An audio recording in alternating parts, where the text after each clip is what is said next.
The muzzle swept across the room like a scythe of death, and 23 people hit the floor. Security cameras would later show the exact moment, 3:47 p.m., when a quiet woman in a thrift store jacket stepped forward, raised her hands slowly, and spoke 3 words that would save everyone's life. They'd laughed at her just 40 minutes earlier when she'd walked through that door. Now, as sirens wailed in the distance and her calm voice cut through the chaos, those same people lay frozen, realizing the person they'd mocked was the only thing standing between them and disaster. I'm about to tell you a story that changed everything about how one town thinks about respect, competence, and the danger of judging by appearances. Stick with me to the end and drop a comment about where you're watching from. I want to see how far this story travels, because what happened at High Ridge Outfitters needs to be heard everywhere. The bell above the door chimed its tinny welcome as Isla Nguyen pushed into High Ridge Outfitters, bringing with her a gust of October wind that scattered the promotional flyers near the entrance. She paused just inside the threshold, her faded denim jacket still damp from the morning drizzle, and took in the scene before her with practiced eyes that missed nothing. The store sprawled before her like a shrine to American firepower, gleaming display cases stretched along both walls, fluorescent lights catching on polished steel and polymer, while overhead monitors played looped footage of competitive shooters and hunting expeditions. The air hung thick with the competing scents of gun oil leather and the faint chemical tang from the indoor range that occupied the building's rear section. Behind the main counter, Trent Hawkins noticed her immediately. 6'2", broad-shouldered, with the kind of aggressive confidence that came from never having his assumptions challenged. Trent had been working at High Ridge for 3 years and considered himself the store's unofficial gatekeeper. He took one look at Isla, 5'4", wearing that weathered jacket over dark jeans and scuffed boots, her black hair pulled back in a simple ponytail, and his mouth curved into a smirk. "Hey, Colby," he called to his buddy near the tactical gear section, not bothering to lower his voice. "Looks like someone got lost on their way to the craft store." Colby Chen looked up from his phone, where he'd been live streaming himself, handling various pieces of equipment for his growing audience of weekend warriors and armchair operators. 25 years old, with carefully styled hair, and wearing enough tactical gear to outfit a small SWAT team, Colby lived for content creation and the validation of his online following. His eyes lit up when he saw Isla not with interest, but with the predatory gleam of someone who'd just spotted their next viral moment. "Oh, this is perfect," Colby muttered, swinging his phone around to capture Isla in frame. "Chat's gonna love this." Isla moved deeper into the store with deliberate calm, her gaze systematically cataloging details that others might miss. The emergency exits, one partially blocked by a display rack. The first aid kit mounted on the wall, its inspection tag 3 months out of date. The range safety rules posted by the door, sun-faded and barely legible. Each observation filed itself away in her mind, with the precision of someone who'd spent years training herself to see what others overlooked. "Can I help you?" The question came from Beth Morrison, the store's newest hire. 22, fresh out of college with a criminal justice degree, Beth had only been working at High Ridge for 2 weeks and was still finding her footing in the testosterone-heavy environment. She approached Isla with genuine friendliness, a refreshing contrast to the barely concealed mockery radiating from her colleagues. Before Isla could respond, Trent's voice boomed across the store. "I got this, Beth. Why don't you go organize the ammunition inventory or something?" Beth's face flushed slightly, but she stepped back, shooting Isla an apologetic look. Trent sauntered over his boots, heavy on the worn carpet, and positioned himself directly in Isla's path. Up close, she could smell the mixture of cologne and coffee on his breath. See the slight tremor in his hands that suggested too much caffeine, and not enough sleep. "So," Trent said, tapping his thick fingers against the glass case between them, making the handguns inside rattle slightly. "What can I do for you today? Looking for some pepper spray? Maybe a whistle? We sell real tools here, but I'm sure we can find something more your speed." The laughter from Colby's corner was sharp and ugly. His phone remained trained on them, broadcasting the interaction to hundreds of viewers who were already flooding the chat with emoji reactions and crude comments. Isla's expression didn't change, but something flickered in her dark eyes. Not hurt or anger, but a kind of patient calculation, like a chess player seeing 10 moves ahead. "Actually," Isla said, her voice carrying a quiet authority that made Trent's smirk falter for just a moment. "I'm here for several things. I'd like to review your range safety protocols, check on lane availability, and inquire about your refundable deposits for range time." The words were perfectly reasonable, but something in her delivery, professional, clinical, almost made the room shift slightly. Marcos Rivera. The range technician who'd been cleaning weapons at a back table looked up sharply. 48 years old, former military Marcos had an eye for competence that 20 years in the service had honed to a razor's edge. The way Isla stood, weight-balanced hands visible but relaxed, these weren't the mannerisms of a casual browser. "Range safety protocols." Trent repeated, his voice dripping with condescension. "Sweetheart, our safety protocols are pretty simple. Don't point the bang-bang end at anyone you don't want to shoot. Think you can handle that?" More laughter, louder this time. Even some customers browsing nearby chuckled, drawn into the spectacle. But then, something unexpected happened. Miss Eleanor Reed, 73 years old, and a grandmother of 6 approached the counter with a question about trigger locks for the pistol she kept for home defense. Trent barely glanced at her, waving her off with an irritated gesture. "In a minute, lady. I'm dealing with something here." The dismissal was casual, thoughtless. The kind of everyday rudeness that had become so common in the store that no one even noticed anymore. No one except Isla, who smoothly stepped aside and turned to Mrs. Reed with genuine warmth. "Trigger locks are in aisle 3, ma'am," she said gently. "But if you're looking for quick access combined with safety, you might want to consider a biometric safe instead. They're a bit more expensive, but much more practical if you have grandchildren who visit." Mrs. Reed's face lit up with gratitude. "Oh, that's exactly my situation. My daughter brings the little ones every weekend." As Isla walked with Mrs. Reed toward the safe display, explaining the different options with patience and expertise, Trent's face darkened. He didn't like being shown up, especially not by someone he'd already categorized as beneath notice. But before he could intervene, the front door chimed again. Hank Garrison, the store's owner, emerged from his office like a bear leaving its den. 61 years old, with a belly that strained against his high-ridge outfitter's polo shirt, and a face permanently reddened from a combination of blood pressure medication and barely suppressed rage. Hank ran his store the way he'd run it for 15 years, with corners cut, rules bent, and an iron fist wrapped in a glad-handing smile. "What's all the commotion out here?" Hank boomed, his voice filling the space. His eyes landed on Isla, took in her modest appearance, and his expression shifted to one of patronizing amusement. "Well, hello there, princess. What can we do for you today? Looking for something with a little less kick? We've got a nice selection of .22s that won't bruise that delicate shoulder." The condescension was thick enough to choke on.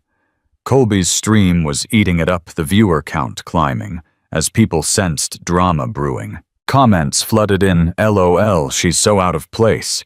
Bet she's never held a gun. This is hilarious."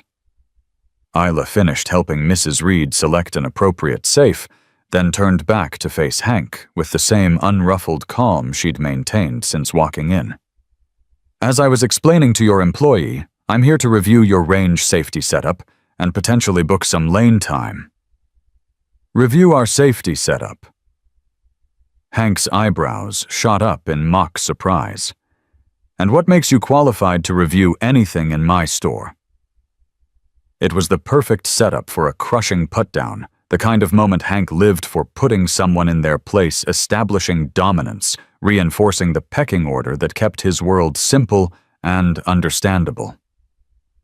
But before Isla could respond, a soft ping echoed from the store's computer behind the counter. Beth, who'd been trying to stay invisible near the register, glanced at the screen, and her face went pale. "Mr. Garrison," she said, her voice tight with worry. "You need to see this." Hank stomped over, still glowering. His eyes scanned the email that had just arrived from the County Safety Commission. The color drained from his face as he read, "Random compliance review scheduled for today. Inspector will arrive within the next 2 hours." The atmosphere in the store shifted instantly. Trent's cockiness evaporated.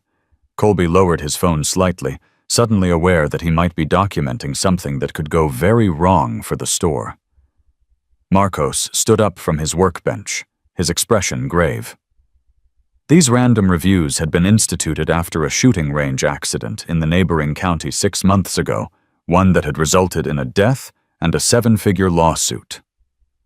Hank's eyes darted around the store, mentally cataloging every corner cut, every delayed maintenance item, every safety protocol that existed more on paper than in practice. The expired first aid kit Isla had noticed, the blocked emergency exit, the ventilation system in the range that hadn't been properly serviced in 8 months, the ammunition stored improperly in the back room.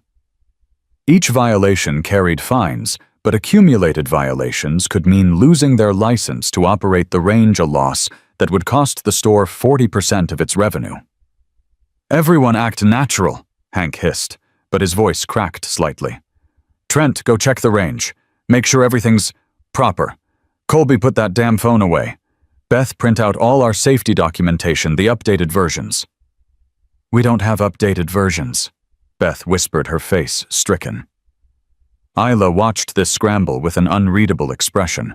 She walked slowly along the display cases, her fingers trailing just above the glass, and paused at the range entrance where the safety rules were posted. "Your eye protection requirement sign is from 2019, she observed mildly. "The state updated those requirements in 2021. Trent, who'd been heading for the range, stopped and turned. "How would you know that?" "Also," Isla continued, as if she hadn't heard him, "that ventilation grate has dust buildup visible from here. When's the last time your air filtration system was serviced? The particulate matter from discharged rounds can create serious respiratory issues without proper ventilation. I assume you have the maintenance logs readily available for the inspector." The silence that followed was deafening. Even Colby's stream chat had gone quiet, viewers sensing that something significant was happening. Marcos stepped forward, his military bearing evident, and studied Isla with new interest. "Who are you?" he asked directly. Before she could answer, the situation escalated dramatically. Rory Patterson burst through the front door, his face flushed with alcohol and anger. 34 years old, recently divorced, and carrying enough liquid courage to make terrible decisions, Rory was a regular customer who usually came in to blow off steam at the range. Today, he was past the point of steam and well into dangerous territory. "Hank!" he shouted, weaving slightly. "I want my usual lane and I want it now. Had a shit day and I need to shoot something." "Rory!" Hank started, his voice artificially jovial but strained. "Maybe today's not the best." "Don't tell me what day it is," Rory snarled, pushing past Trent toward the range entrance. In his aggressive movement, he knocked into a display stand, sending boxes of ammunition scattering across the floor. The crash was tremendous, but what happened next was worse. Rory had his everyday carry pistol in a hip holster, perfectly legal, normally not an issue. But in his intoxicated fumbling to step over the scattered boxes, he reached for the wall to steady himself, his other hand instinctively going to his weapon. In one horrifying moment, he drew the pistol not with intent, but with the clumsy reflexiveness of someone too impaired to control their actions. The muzzle swept across the room. 23 people were in the store at that moment. Every single one of them recognized the lethal arc of that barrel as it passed over them. Mrs. Reed gasped. Beth dropped behind the counter. Colby's phone clattered to the floor as he dove sideways. Even Trent, for all his bravado, took an instinctive step back. But Isla moved forward. Not aggressively, not quickly enough to startle. She raised her hands slowly, palms visible, and her voice cut through the chaos with crystalline clarity. "Rory, look at me." 3 words. Simple, direct commanding without being confrontational. Rory's glazed eyes swung toward her, the gun still in his hand, but no longer sweeping. Everyone in the store held their breath. "You're going to holster that weapon now." Isla continued, her voice maintaining that same calm authority. "Slowly, safely, because you're better than this moment." Something in her tone, not fear, not anger, just absolute certainty, penetrated Rory's alcohol fog. His hand trembled, but he began to lower the weapon. The entire sequence took maybe 10 seconds, but it felt like hours. When the gun finally settled back in its holster, the collective exhale was audible. "Now," Isla said, still in that same measured tone. "You're going to sit down on that bench by the door. Marcos is going to get you some water, and we're going to make sure everyone stays safe today." Rory, suddenly aware of what had just happened, of how close he'd come to catastrophe, sank onto the bench with his head in his hands. "Oh God," he muttered. "Oh God, I didn't mean—" "I know," Isla said quietly. She turned to Marcos, who was already moving. "Call Deputy Owens. Tell him we need him here, but the situation is contained. No emergency, but his presence is required." Marcos didn't question how she knew Deputy Owens by name. He just pulled out his phone and made the call. Meanwhile, Hank stood frozen, his face cycling through emotions, relief, fear, anger, confusion. Trent hadn't moved from where he'd retreated. Colby was slowly picking up his phone, which was still streaming, though he seemed to have forgotten about it entirely. Beth emerged from behind the counter, her training finally overcoming her shock. "Should I engage the range lockdown?" she asked Isla, directly bypassing her boss entirely. "Yes," Isla confirmed. "No one goes into the range until Deputy Owens clears it. And Beth, you did exactly the right thing taking cover. De-escalation only works when the de-escalator is safe first." The praise delivered so matter-of-factly in the midst of chaos made Beth straighten slightly. She moved to the range control panel, with new purpose entering the lockdown code with steady hands.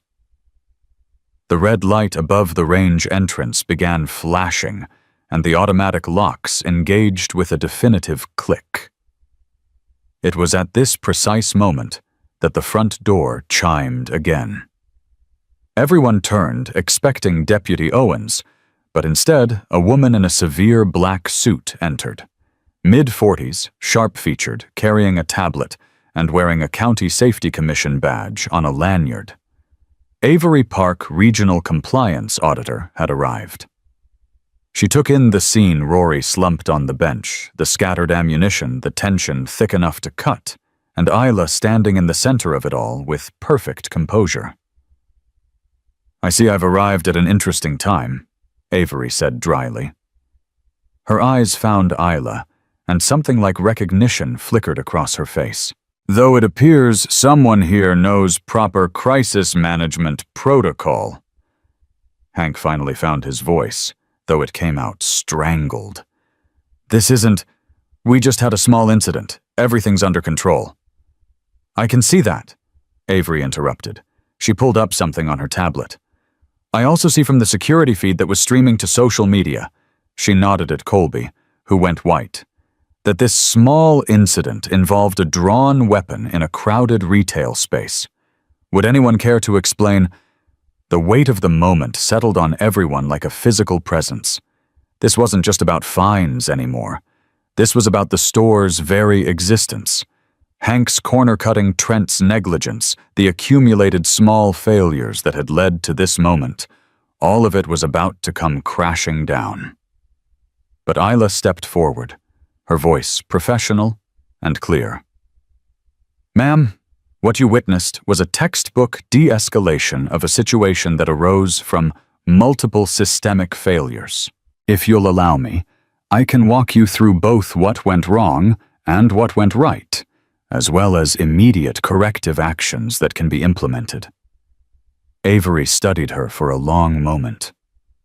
And you are Isla Nguyen, she replied simply. Community safety instructor.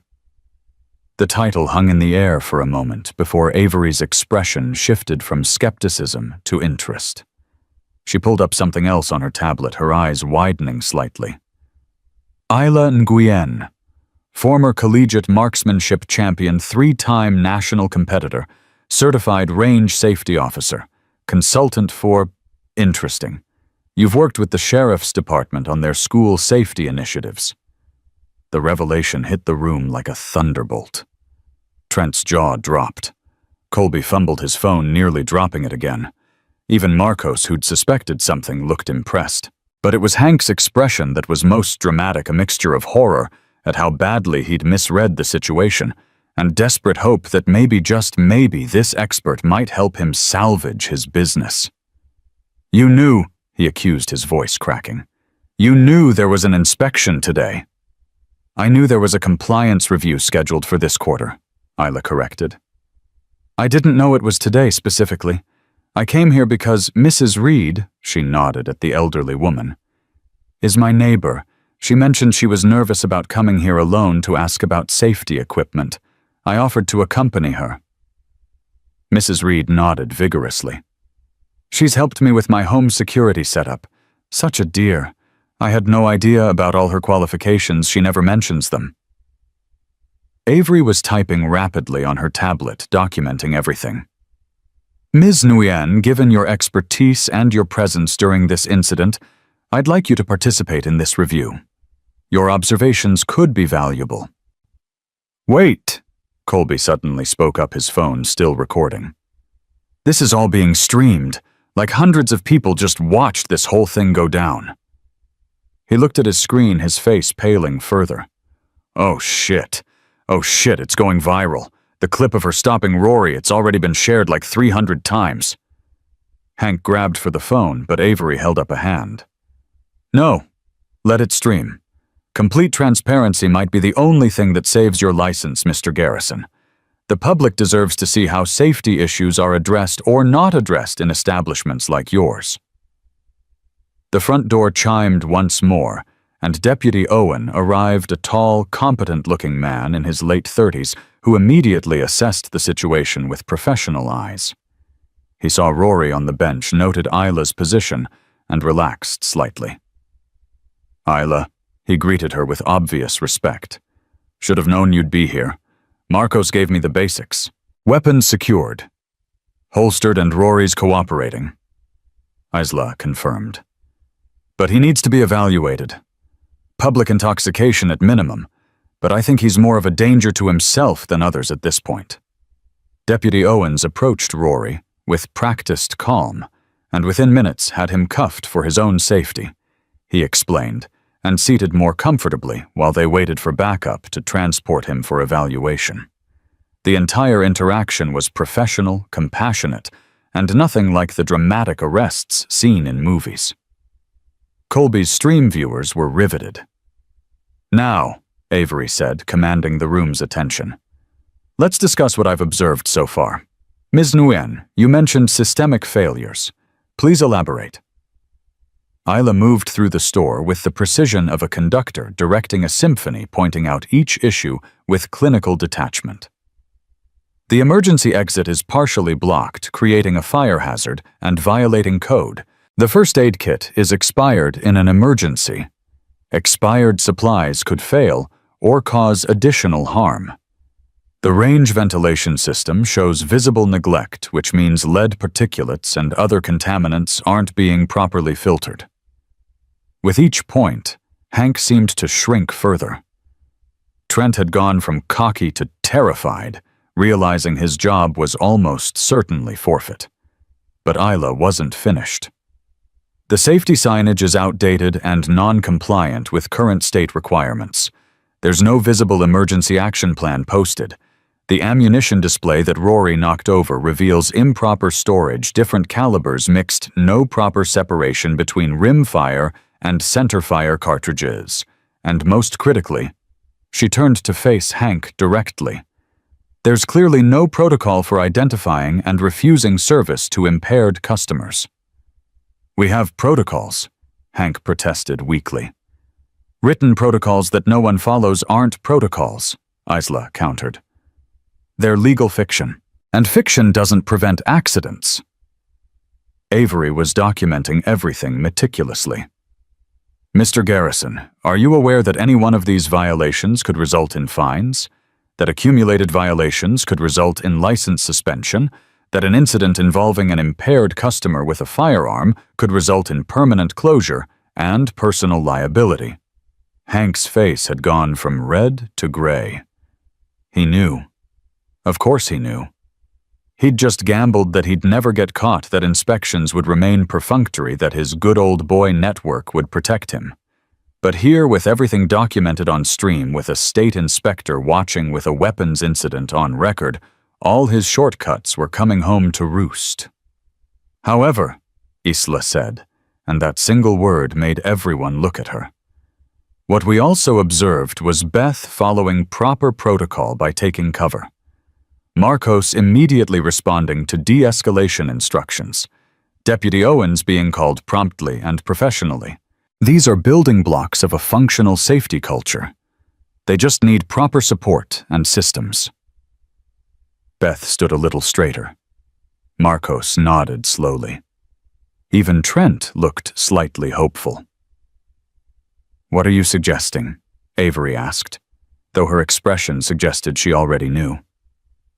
"I'm suggesting that Mr. Garrison has 15 minutes to commit to immediate corrective actions, or this inspection continues as scheduled with all violations documented. But if he commits publicly on this stream that's currently being watched by," she glanced at Colby's phone, "over 2,000 people to specific measurable improvements, perhaps there's room for a collaborative approach, rather than a punitive one." The number made Colby double-check his phone. 2300 now. Holy shit, the chat's going crazy. They're calling you the gun store whisperer. Despite the tension, a few people chuckled. The moment of levity was brief but necessary, bleeding off just enough pressure to prevent anyone from making a rash decision.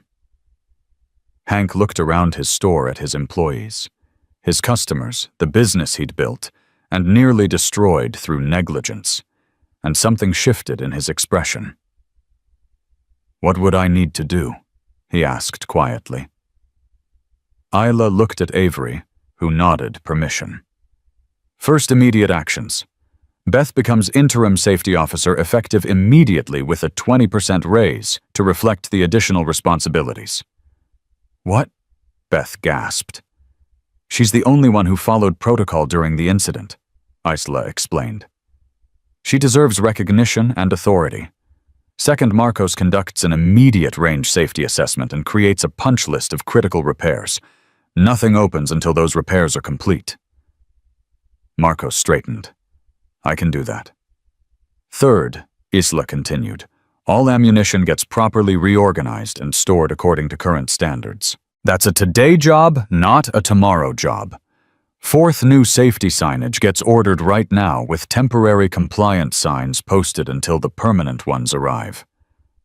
She was building momentum, and everyone could feel it. Even Hank was nodding along, caught up in the possibility of redemption rather than ruin. 5th mandatory safety training for all employees to be completed within 7 days. I'll provide a list of approved courses.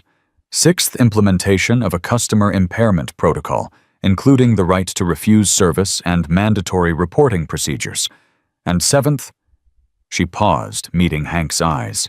You commit to quarterly community safety events, free to the public to rebuild trust and demonstrate commitment to responsible operations. The store was silent, except for the faint buzz of Colby's phone. The stream chat was exploding with comments overwhelmingly supportive of Isla's proposals. Someone had even started a hashtag #GunStoreRedemption. Hank looked at Avery. If I agree to all of this, then I document this as a collaborative intervention with immediate corrective actions implemented, Avery replied. You'll still receive citations for the existing violations, but they'll be noted as addressed.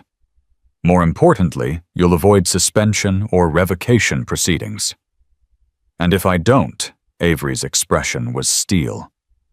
Then I complete my inspection document every violation I find, and based on what I've seen so far, I'll find plenty, and recommend immediate suspension of your range license pending a full investigation. Given the weapon incident that just occurred with an impaired customer, I'd likely recommend permanent revocation. The choice wasn't really a choice at all.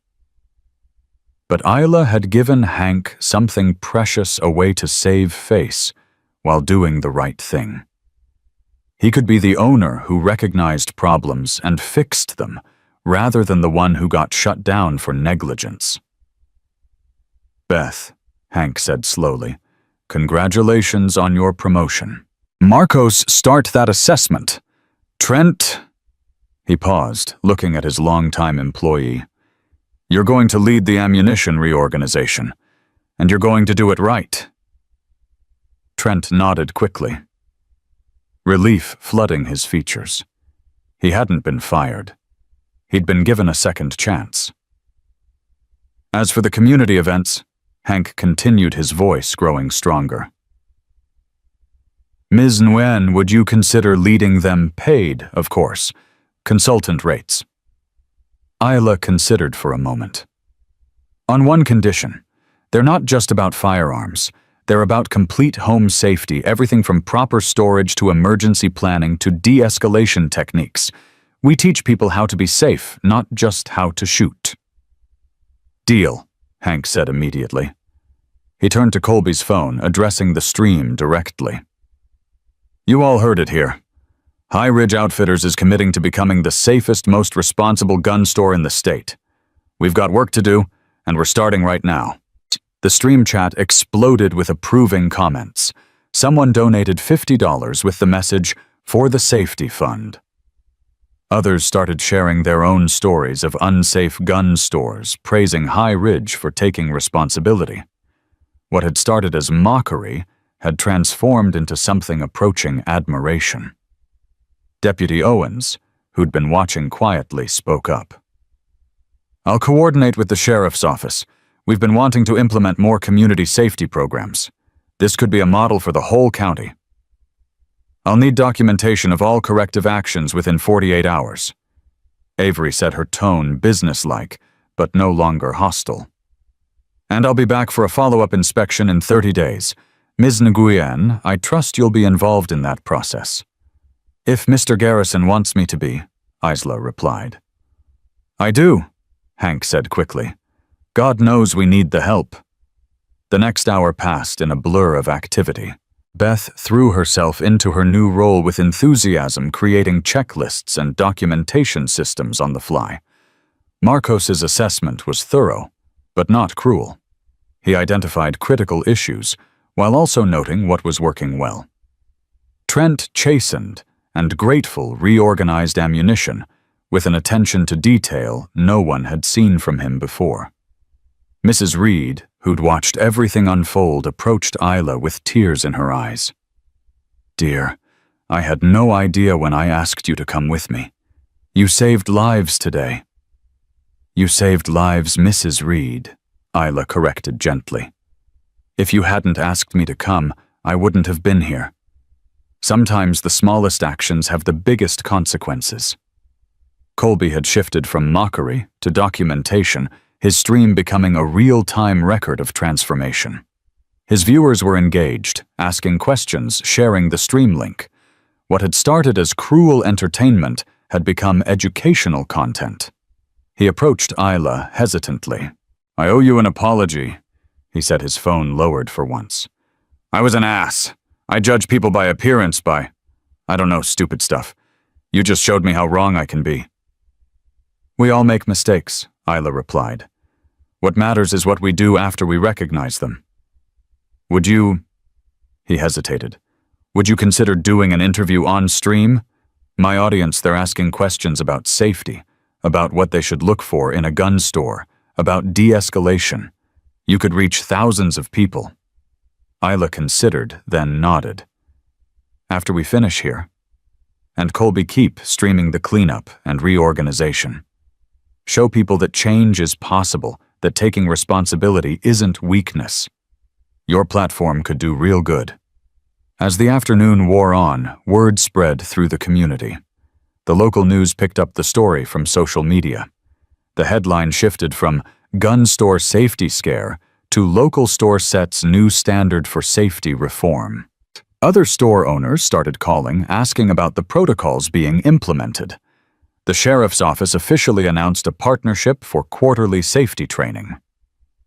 By 5 o'clock, when Avery completed her initial review, the store was transformed. Not perfect, that would take time, but fundamentally different. The emergency exits were clear. Temporary safety signs were posted. The ammunition was properly organized. Most importantly, the culture had shifted. Employees who'd been coasting on autopilot were engaged, asking questions, thinking about safety not as an imposition, but as a mission. "Preliminary assessment," Avery announced to the assembled group. While serious violations were identified, the immediate and comprehensive corrective actions taken, combined with the commitment to ongoing improvement, warrant a collaborative approach. Citations will be issued for existing violations, but no suspension proceedings will be initiated contingent on successful follow-up inspection in 30 days. The relief was palpable. Hank actually sagged against the counter. Beth smiled for the first time all day.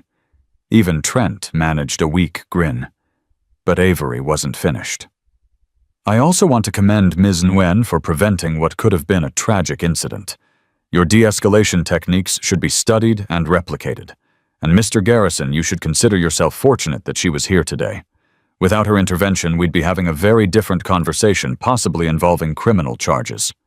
The weight of what might have been settled over everyone." In an alternate timeline, Rory's drunken weapon handling could have ended in death. The store would have been shuttered, lives ruined, families destroyed. Instead, they stood in a transformed space, committed to preventing such near misses in the future. As people began to disperse, Isla found herself standing with Marcos, who'd been quietly observing her throughout the afternoon. "Military?" he asked simply. "No," she replied.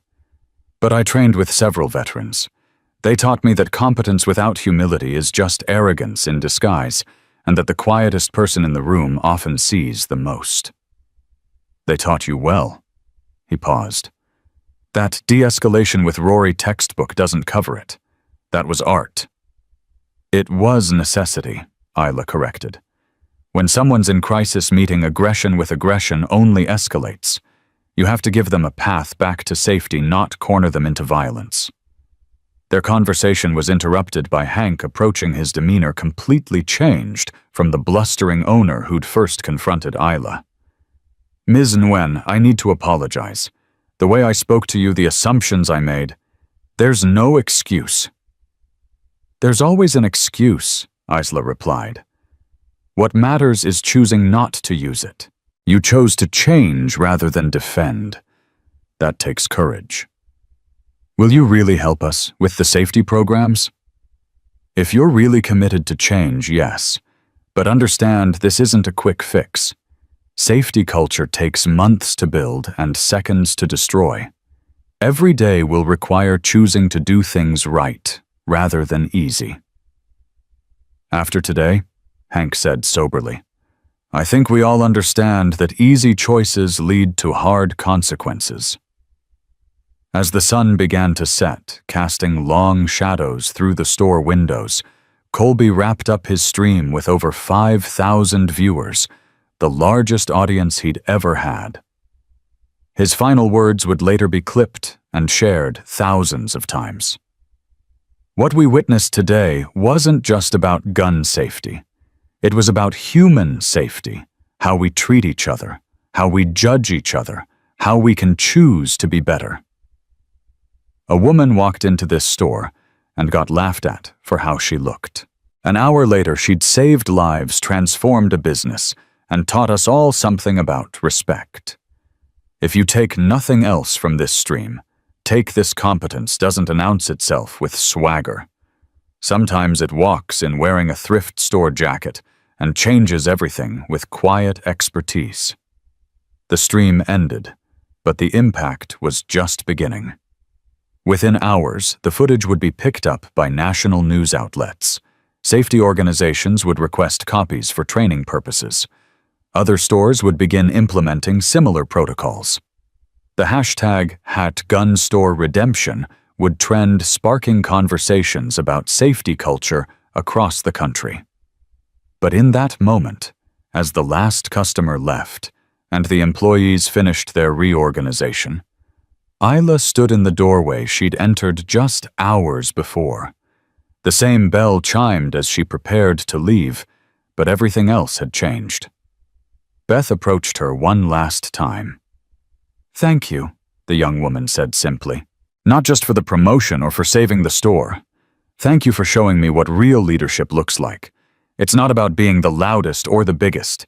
It's about being right when it matters and helping others get there too. Isla smiled, a genuine, warm expression that transformed her face. You had it in you all along, Beth. You just needed someone to see it. Now you get to be that person for someone else. As she stepped out into the October evening, Isla could hear the sounds of continued work inside the store. Not the frantic scramble of people avoiding punishment, but the purposeful activity of people building something better. She'd walked in planning to help her neighbor with a simple purchase. She was leaving, having prevented a tragedy, transformed a business, and perhaps most importantly changed how a community thought about safety, respect, and the danger of judging by appearances. The parking lot was nearly empty now, but as Isla reached her modest Honda Civic, another thing that would have been mocked had anyone noticed, she found Deputy Owens waiting.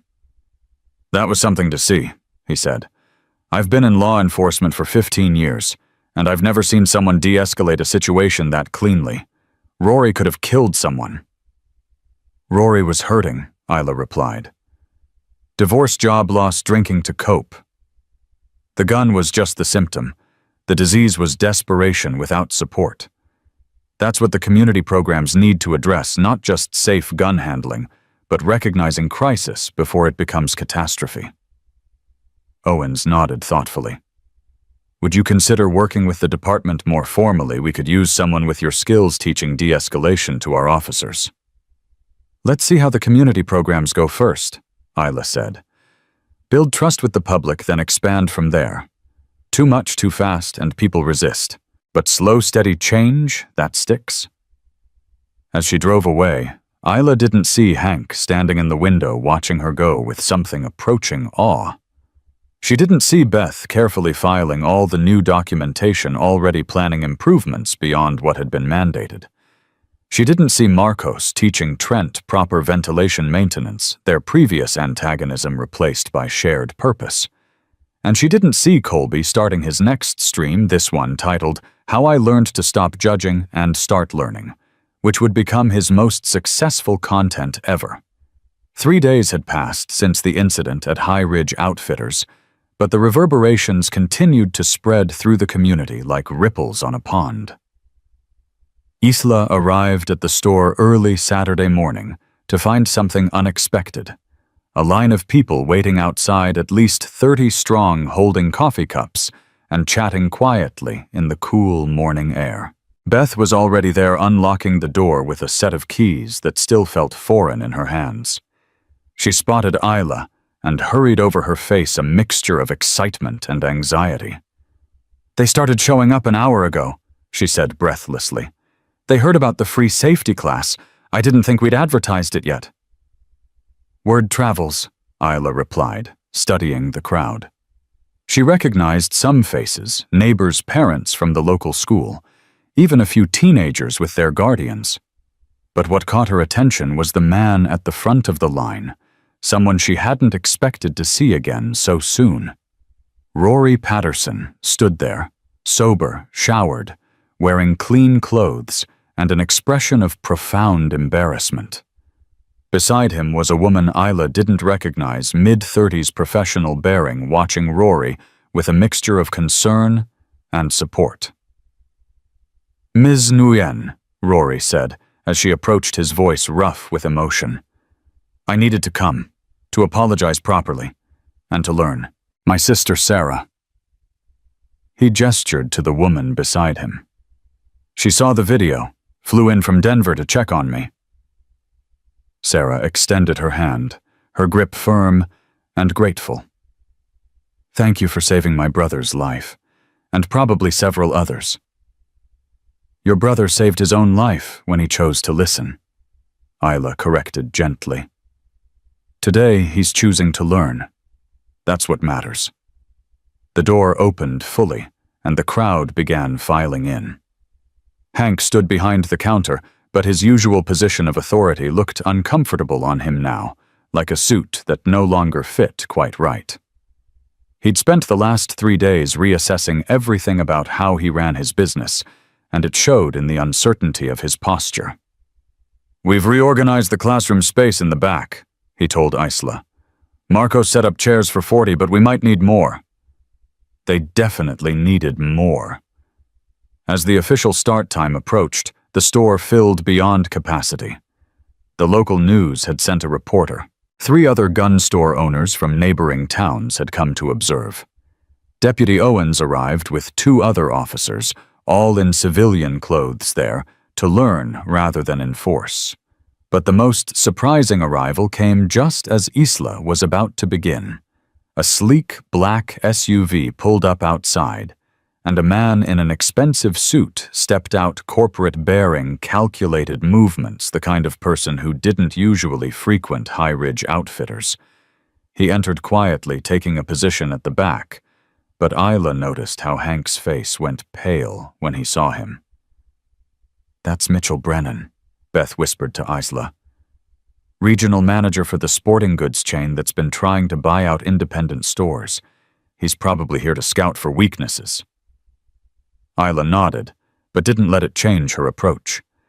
She stepped to the front of the assembled group, and conversations gradually died away. Without raising her voice, without demanding attention, she commanded the room simply by being present and prepared. "Before we talk about safety," she began, "I want to talk about respect. 3 days ago, many of you saw or heard about what happened here. Some of you watched it live. But what the cameras captured was just the climax of a story that had been building for years, a story about what happens when we stop seeing each other as human beings, deserving of dignity." She moved through the crowd rather than standing behind a podium, making eye contact, creating connection. Firearms are tools. Nothing more, nothing less. They don't have politics, they don't have attitudes, they don't care about your background or your beliefs, but they demand respect, not fear, not worship, but respect. And that respect starts with respecting ourselves and each other. A hand went up, a teenage boy, maybe 16, nervous but determined. "My dad says guns are about power, about not being a victim." "What's your name?" Isla asked. "Tyler." "Tyler, your dad's not wrong, but he's not complete either. A firearm can provide security, yes, But real power isn't about having a weapon. Real power is knowing when not to use it. Real power is de-escalation. Real power is what Deputy Owens does every day, protecting people without pulling his weapon 99% of the time. Owens nodded appreciatively from his position near the wall. The teenager seemed to consider this, then asked a follow-up that made several adults shift uncomfortably. But what about when someone's trying to hurt you? Don't you need a gun then? Isla smiled slightly. Let me show you something. She moved to the center of the room, creating space around her. I need a volunteer, someone big and strong. After a moment's hesitation, Trent stepped forward. Despite everything that had happened, or perhaps because of it, he wanted to be part of the transformation. At 6'2" and over 200 pounds, he towered over Isla's 5'4" frame. Trent's going to try to grab me, Isla explained. Slowly, safely, but with intent. This is a demonstration, not a competition. Trent approached carefully, reaching for Isla's shoulder. In a movement so smooth it seemed like choreography, she redirected his momentum, stepped aside, and suddenly Trent found himself off balance, stumbling past her. She hadn't struck him, hadn't overpowered him, she'd simply used physics and positioning. That's Aikido, she explained to the amazed crowd. A martial art built entirely on redirecting aggression rather than meeting it with force. I've been practicing for 15 years. In all that time, I've had to use it outside of training exactly twice. You know why?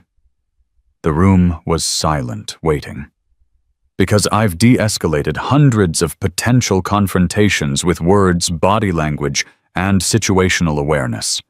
The best fight is the one that never happens. The best shot is the one never fired. The best crisis is the one prevented. Mitchell Brennan was typing rapidly on his phone, and Hank watched him with growing anxiety. But Colby, who was once again streaming this time with Isla's permission, caught something the others missed. Brennan wasn't typing criticism or corporate intelligence. He was texting his team. Cancel the acquisition proposal for High Ridge. They're becoming something special. The class continued with Isla covering the 4 fundamental rules of firearm safety, but she did it through stories rather than lectures. Each rule came with real examples, both positive and negative, making the abstract concrete and memorable. She involved the audience, asking questions, encouraging participation, breaking down the barriers between expert and student. When she got to safe storage, Mrs. Reed raised her hand. I bought that biometric safe you recommended. My grandchildren were fascinated by it. The technology made it seem like something from a spy movie rather than a boring lockbox. That's perfect, Isla said. When safety becomes interesting rather than oppressive, people embrace it. Kids especially respond better to look at this cool technology than don't touch that. Rory's sister Sarah spoke up. What about someone like my brother? How do we recognize when someone shouldn't have access to weapons even temporarily? The question hung heavy in the air. Rory himself looked down ashamed, but listening. Isla approached the siblings with compassion, evident in every movement. Rory, would you be willing to share what you were experiencing that day? Only if you're comfortable. He looked up, met her eyes, then nodded slowly. I'd lost my job that morning. 3rd one this year. My ex-wife had just sent papers demanding more alimony I couldn't pay.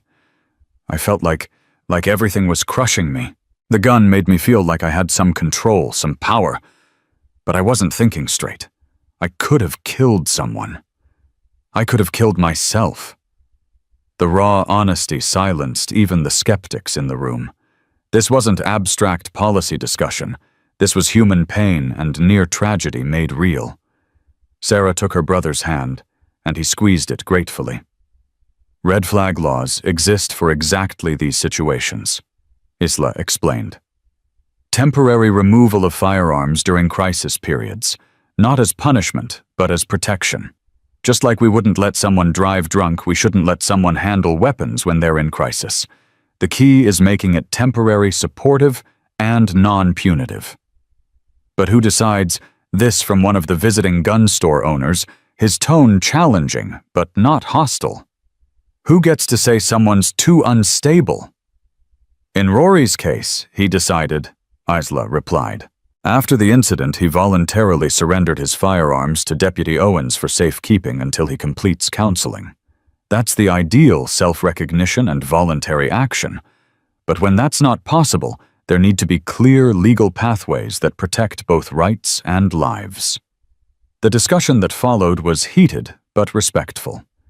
Different viewpoints emerged, some conflicting sharply, but Isla moderated with skill, keeping focus on shared values, safety, responsibility, community protection, rather than divisive politics.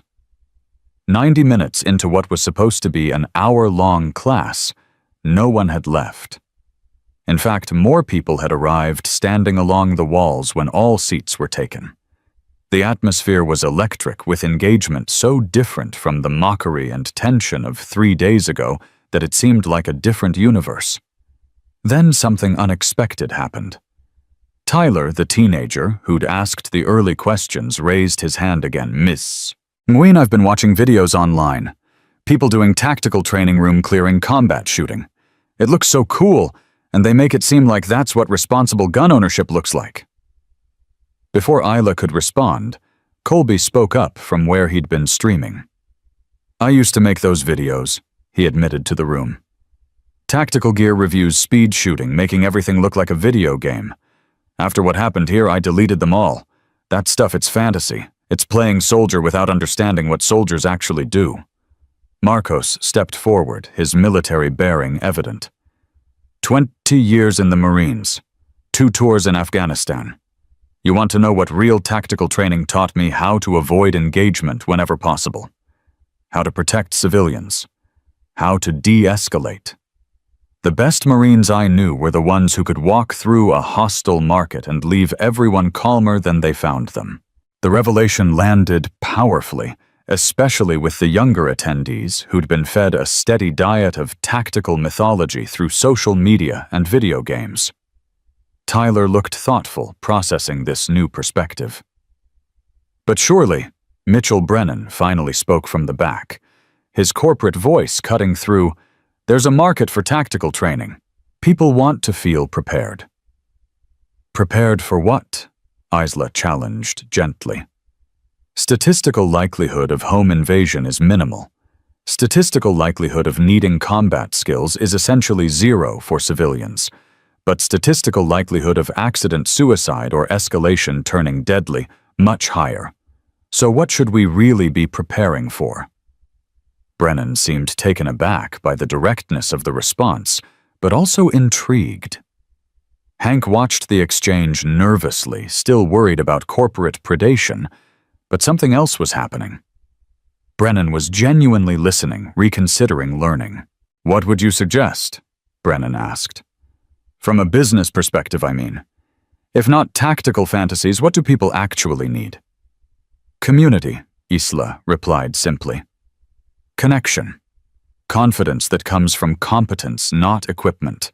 Look around this room. 3 days ago, most of these people didn't know each other. Now they're talking sharing building relationships. That's more valuable than any tactical course. She gestured to the assembled crowd. Rory and Sarah reconnecting over crisis and recovery. Mrs. Reed teaching younger people about responsible ownership. Deputy Owens and civilians building trust. This is what a gun store should provide, not just products, but community infrastructure for safety. Beth had been taking notes throughout, and now she stood up excitedly. We could do regular workshops, not just safety, but related topics. First aid, emergency preparedness, conflict resolution. Make the store a community hub, not just a retail space. The idea sparked immediate discussion. People started volunteering expertise. A nurse offered to teach trauma first aid, a counselor suggested crisis intervention, training a lawyer, proposed legal education about self-defense law. The energy was building toward something larger than anyone had anticipated. But then the door chimed, and a new tension entered with the arrival of 3 men Isla didn't recognize, but Hank clearly did. They wore matching jackets with county commissioner badges, and their expressions were stern, official, disapproving. "Mr. Garrison," the lead commissioner said, his voice cutting through the enthusiasm like a blade. "We need to discuss the incident from 3 days ago. The county is considering revoking your business license entirely." The room went silent. All the positive energy evaporated in an instant. Hank's face drained of color, and even Isla felt the weight of this new threat. They'd worked so hard to transform the store, but politics and bureaucracy could destroy it all with a single vote. "Commissioner Reynolds," Hank started, his voice shaking. "We've implemented every recommended change. Changes after the fact don't erase what happened," Reynolds interrupted. "A drunk man with a gun could have killed dozens. The liability to the county is enormous. The safer choice is to shut you down." It was Rory who stood up then, surprising everyone, especially himself. "Commissioner, I'm the drunk man you're talking about. And if this store closes, you're not making anyone safer. You're destroying the only place actually working to prevent another me." Sarah stood beside her brother, adding her voice. "I'm an attorney in Denver. I've seen plenty of liability cases, but I've never seen a business take responsibility and transform this quickly. Shutting them down now would be punitive, not protective." Reynolds remained unmoved. "The video evidence shows clear negligence, multiple safety violations, failure to recognize an obviously intoxicated customer. Any lawyer could make a massive case against the county for allowing this business to continue operating." "Any lawyer could make a case," Sarah agreed. "But they'd lose.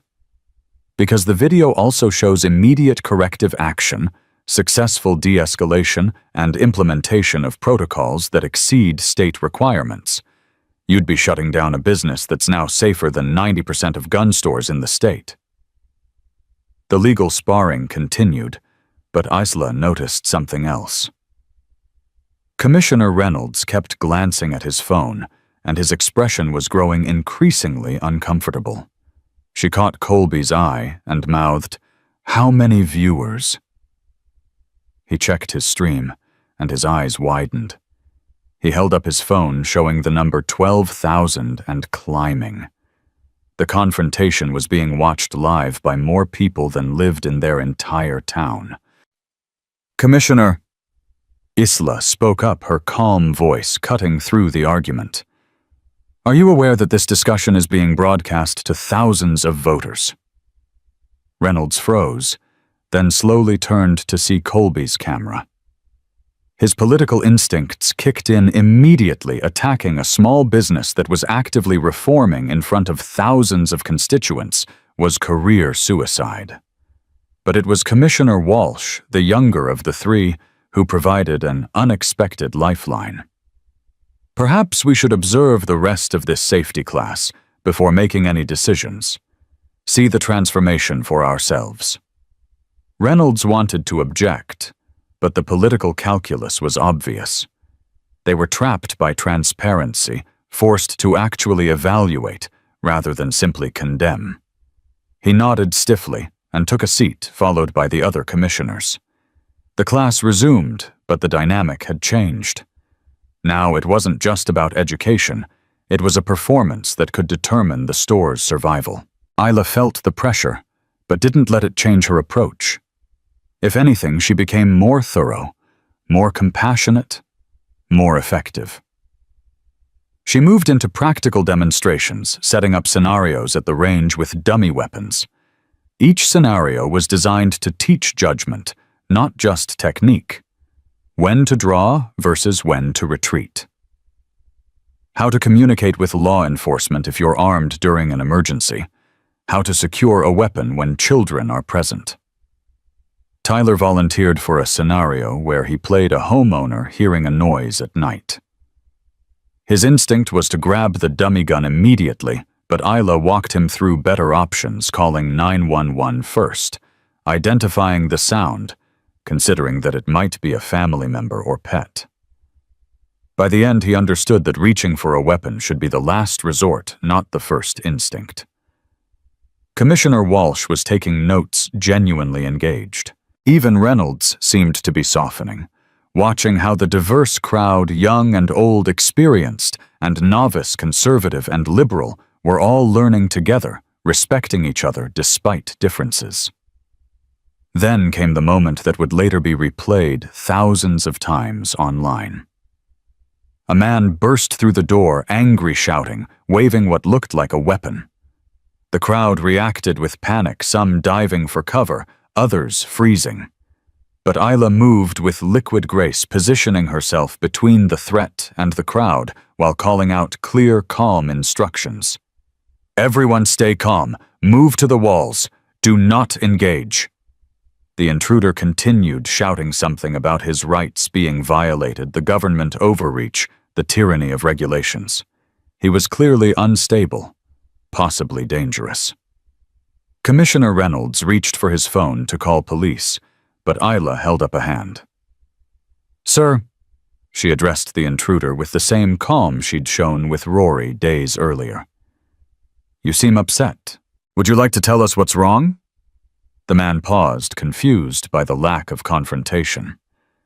"They're trying to take our guns. These commissioners, they're here to shut down our rights."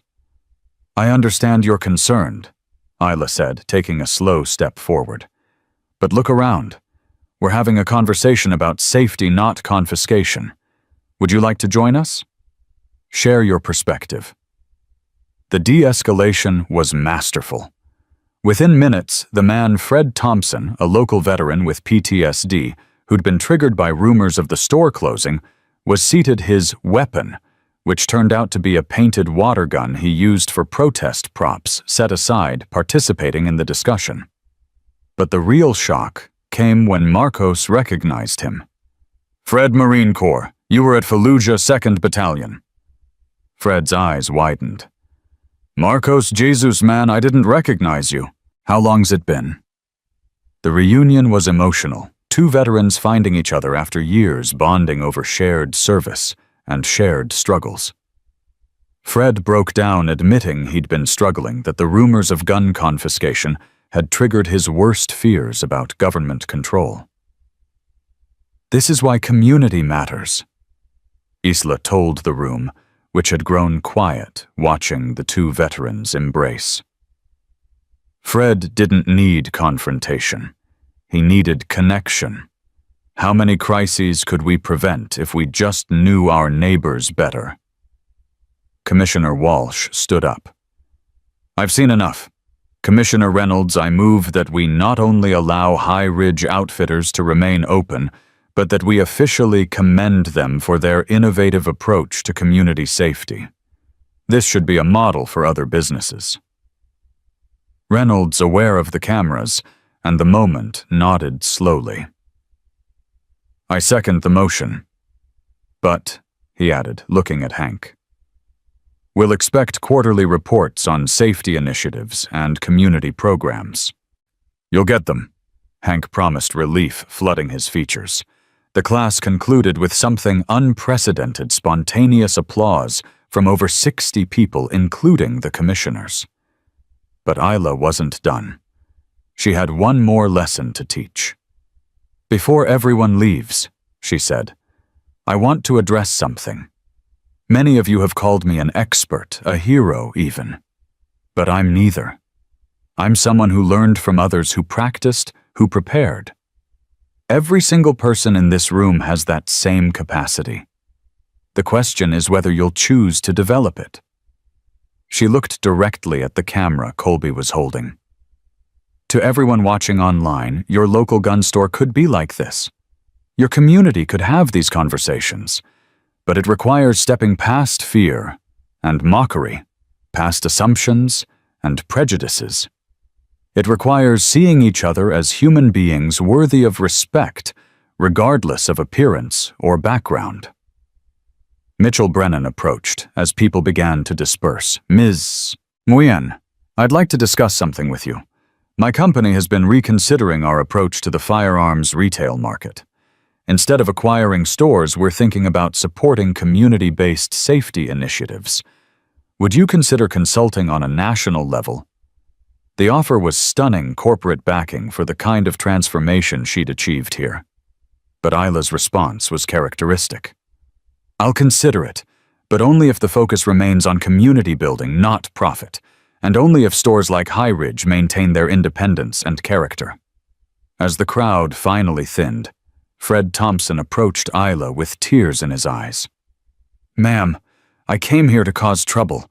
I was so angry, so scared, but you didn't see me as a threat. You saw me as a person in pain. Thank you." "We're all people in pain sometimes," Isla replied gently. "The lucky ones find help instead of harm." The afternoon sun slanted through the windows, illuminating a transformed space. Where mockery had reigned 3 days ago, respect now flourished. Where negligence had threatened disaster, diligence now prevented it. The store hadn't just survived, it had become something unprecedented, a model for what was possible when communities chose connection over division. But as Isla prepared to leave, Avery Park arrived for an unscheduled follow-up. Her expression was serious official concerning. She pulled Isla and Hank aside, speaking quietly but urgently. "We have a problem. The State Attorney General's office has taken interest in this case. They're considering using it as a test for new liability laws. If they proceed, High Ridge could face criminal charges despite all these improvements." And Isla, she paused, meeting her eyes. "They're particularly interested in why you happened to be here that day. They think this might have been staged." The accusation landed like a bomb. Everything they'd built, all the progress they'd made, suddenly stood on shaky ground. Isla felt the weight of injustice. How doing the right thing could be twisted into something suspicious. How transformation could be seen as manipulation. The words hung in the air like a toxic cloud, poisoning everything they'd accomplished. Hank's face went from relieved to stricken in the span of a heartbeat, while Isla remained perfectly still, processing the implications of what Avery had just revealed. The State Attorney General thinking this was staged, it was absurd, but absurdity had never stopped legal proceedings before. "That's insane," Hank said, his voice cracking. "We have video evidence of everything. Colby streamed the security cameras. How could anyone think this was planned?" Avery pulled out her tablet, showing them an official document. The AG's office finds it suspicious that a nationally recognized safety expert just happened to be present during a crisis that resulted in massive positive publicity for a previously troubled business. They're calling it too convenient, and suggesting it might have been a marketing stunt that endangered public safety. From across the store, Colby noticed the tense conversation and approached his phone, still in hand, though he'd stopped streaming. "Everything okay? You all look like someone died." "Someone might as well have," Hank muttered, then explained the situation. Colby's expression shifted from concern to outrage. "Are they serious? I was streaming the whole thing? You can't fake that kind of real-time interaction. My viewers would have called it out immediately if something seemed staged." "The AG's office doesn't understand streaming culture," Avery said. "They see a viral video that benefited the store and assume manipulation. They've subpoenaed all footage and they want to depose everyone involved starting Monday." Isla finally spoke, her voice calm, but with an edge of steel. "Let them investigate. The truth doesn't need defending, just revealing. But Hank, you need a lawyer, a good one." "I'll represent the store," Sarah said, having overheard the conversation. She'd been helping her brother Rory fill out some paperwork nearby. "Pro bono. This is exactly the kind of government overreach that makes people distrust the system." Rory looked at his sister with surprise. "You sure this could get messy?" "Someone waved a gun around because of me being drunk and this woman saved everyone," Sarah replied firmly. "I'm not letting her get railroaded for it." The group was so focused on their discussion that they didn't notice the man who'd been sitting in the corner of the store for the past hour, apparently browsing ammunition, but actually listening to everything. He stood up now, approaching with the kind of deliberate movement that suggested official business. "Ms. Nguyen," he said, producing a badge. "Agent David Chen, FBI. I'm not here about the AG's investigation.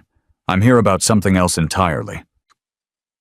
The tension in the room ratcheted up another notch. Hank looked like he might faint. Even Isla's composure flickered for a moment. An FBI agent had been sitting in their store watching, listening, and they'd had no idea. "Before anyone panics," Agent Chen continued, noting their expressions, "you're not in trouble. At least not from us.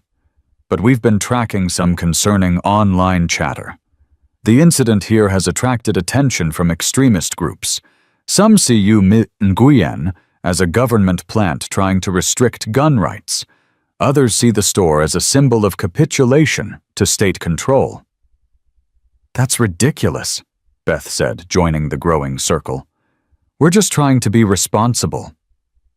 "Extremists don't do nuance," Chen replied. "We've intercepted communications suggesting someone might target this store, or Ms. Nguyen specifically. We think it's mostly talk, but given recent events, we can't ignore it." Isla absorbed this information with the same calm she'd shown during the original crisis. "Do you have specific threats or just general chatter?" Chen pulled out his phone, showing them screenshots from various forums and chat rooms. The language was violent, paranoid, filled with conspiracy theories about gun confiscation and government control. Isla's name appeared frequently painted as everything from a crisis actor to a foreign agent. "This is insane," Colby said, reading over their shoulders. "These people are completely detached from reality." "Welcome to the internet," Chen said dryly. "The question is whether any of them will act on these fantasies. We don't think so, but we'd like to position an agent here for the next week just to be safe."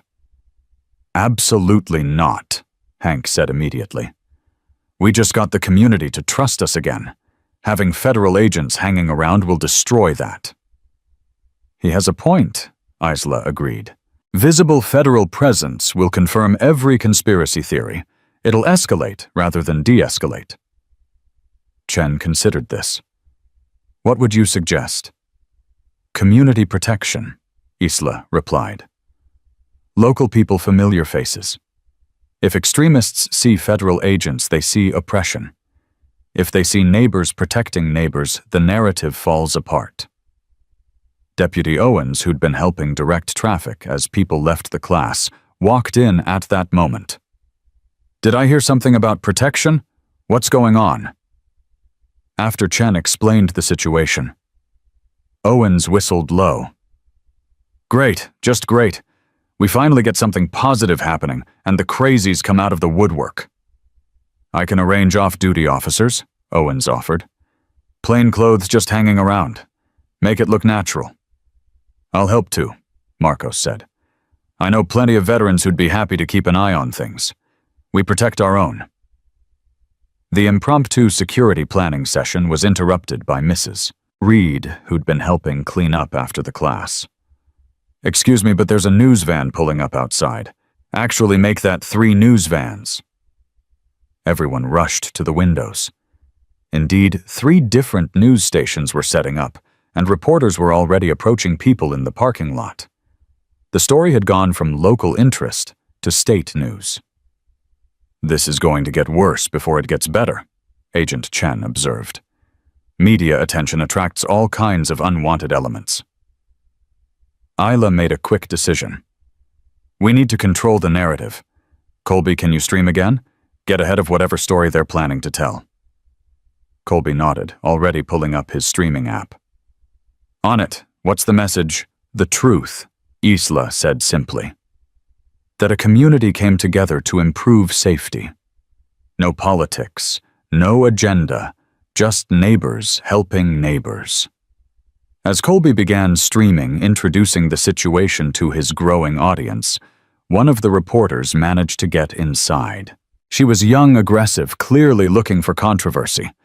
"Is it true the Attorney General is investigating this store for staging a dangerous incident?" she asked, shoving a microphone at Hank. Before he could stammer a response, Isla stepped smoothly between them. "The Attorney General is doing their job ensuring public safety. We welcome any investigation because we have nothing to hide.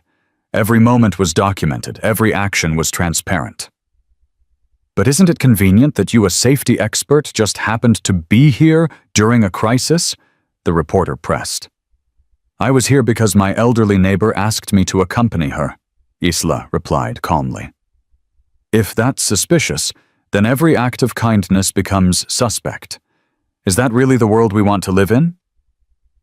The reporter tried another angle. "Sources say extremist groups are targeting this location. Are you concerned about violence?" This was news to the customers still in the store, and worried murmurs spread. But Isla didn't miss a beat. "We're concerned about misinformation and fear-mongering," she said, looking directly at the camera. "This store is safe. This community is strong. Anyone trying to divide us with fear will fail because we choose trust over terror." The reporter, frustrated by Isla's composure, turned to Rory.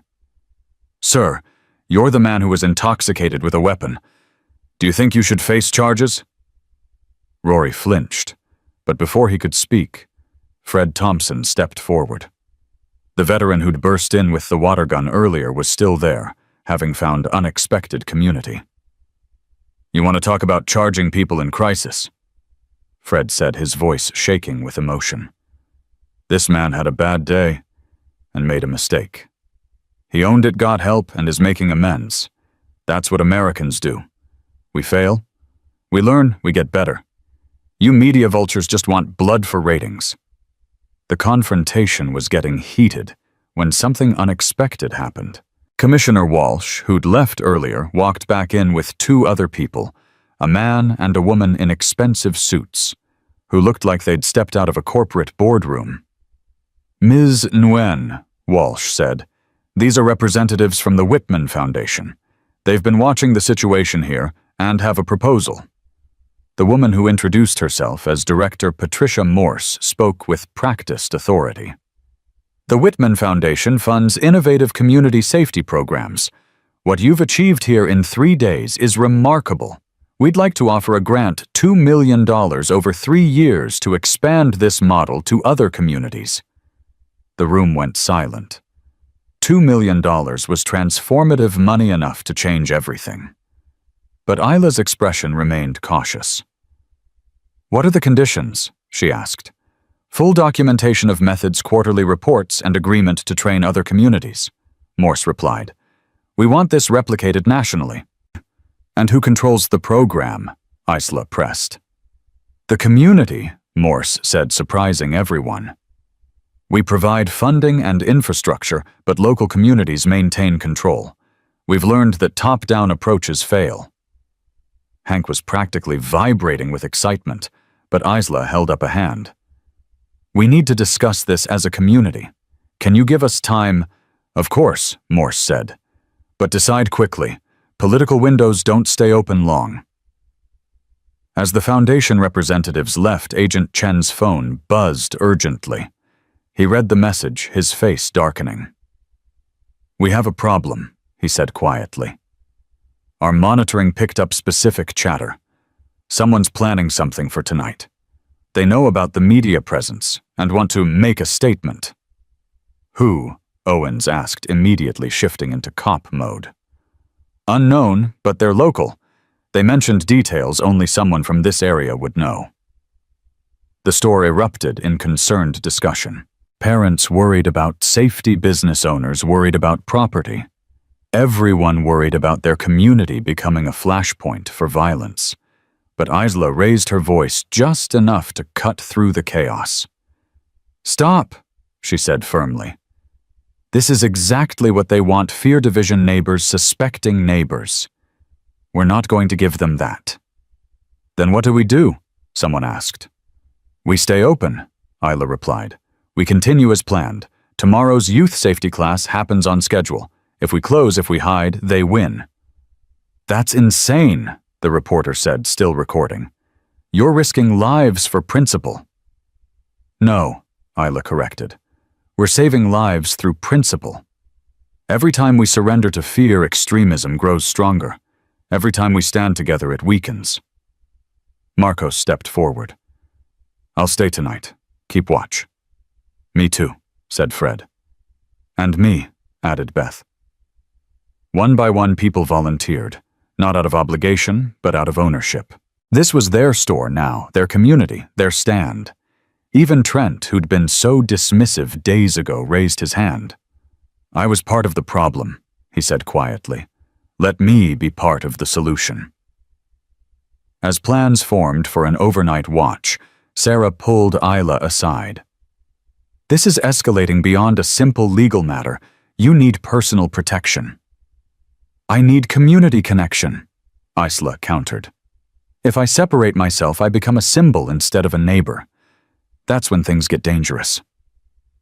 Their discussion was interrupted by Colby, whose stream was showing something disturbing. Guys, you need to see this. Someone's doxed Isla. Her address, her history, everything is being posted on extremist forums. The violation was profound. Isla's private life, carefully separated from her public work, was now exposed to anyone with an internet connection and malicious intent. Her modest apartment, her daily routines, her favorite coffee shop, all of it mapped out for potential attackers. We're moving you to a safe house, Agent Chen said immediately. No, Isla replied firmly. That confirms their narrative that I'm a government agent. I stay in my home, but with precautions. That's suicide, Chen protested. That's courage, Mrs. Reed interjected. The elderly woman had been quiet during the discussions, but now she stood with surprising strength. During the civil rights movement, they threatened us too. Doxing wasn't digital then, but they found ways. You know what stopped them communities standing together. Isla's not alone. I'll stay with her, Mrs. Reed continued. An old woman and a young woman having tea. Nothing threatening about that. I'll patrol the neighborhood, Owens offered. We'll set up a rotation, Marcos added. The organic security network that formed was unlike anything Agent Chen had seen in his career. No federal intervention, no official protection detail, just citizens protecting citizens because it was right. As evening approached and people began to disperse, the reporter made one last attempt at controversy. Ms. Nguyen, aren't you afraid? Isla considered the question carefully. Yes, she admitted, surprising everyone with her honesty. Fear is natural when facing threat, but I'm more afraid of what happens if we let fear control us. Every generation faces moments when they must choose between safety and liberty, between comfort and justice. This is our moment. The reporter seemed taken aback by the philosophical response. That's very noble, but what if someone gets hurt? Someone already got hurt, Isla replied. Rory was hurt by isolation and despair. Fred was hurt by untreated trauma. This community was hurt by disconnection and mistrust. We're not choosing between safety and danger, we're choosing between addressing root causes and applying band-aids. As the news crews finally left, chased away by approaching darkness and lack of new drama, the real work began. The overnight watch organized itself with military precision, thanks to Marcos's experience. Shifts were scheduled, communication protocols established, contingency plans developed. But the most powerful moment came when Rory approached Isla privately. I need to tell you something, he said, voice low. The online threats, I recognize some of the language. It sounds like my former brother-in-law, Mike. He's deep into conspiracy theories, blames the government for everything. After the divorce, he blamed me for corrupting his sister with liberal ideas. You think he's planning something? Isla asked. Maybe. He's unstable, but usually just talks. But seeing me in that video, seeing me apologize and change, he'd see that as weakness, betrayal even. Can you reach out to him? Rory shook his head. He blocked me months ago. But he paused, thinking. His son, my nephew Tommy, he's 17. Good kid, nothing like his dad. He might know something. The lead was thin, but better than nothing. Isla shared the information with Agent Chen, who began making discreet inquiries.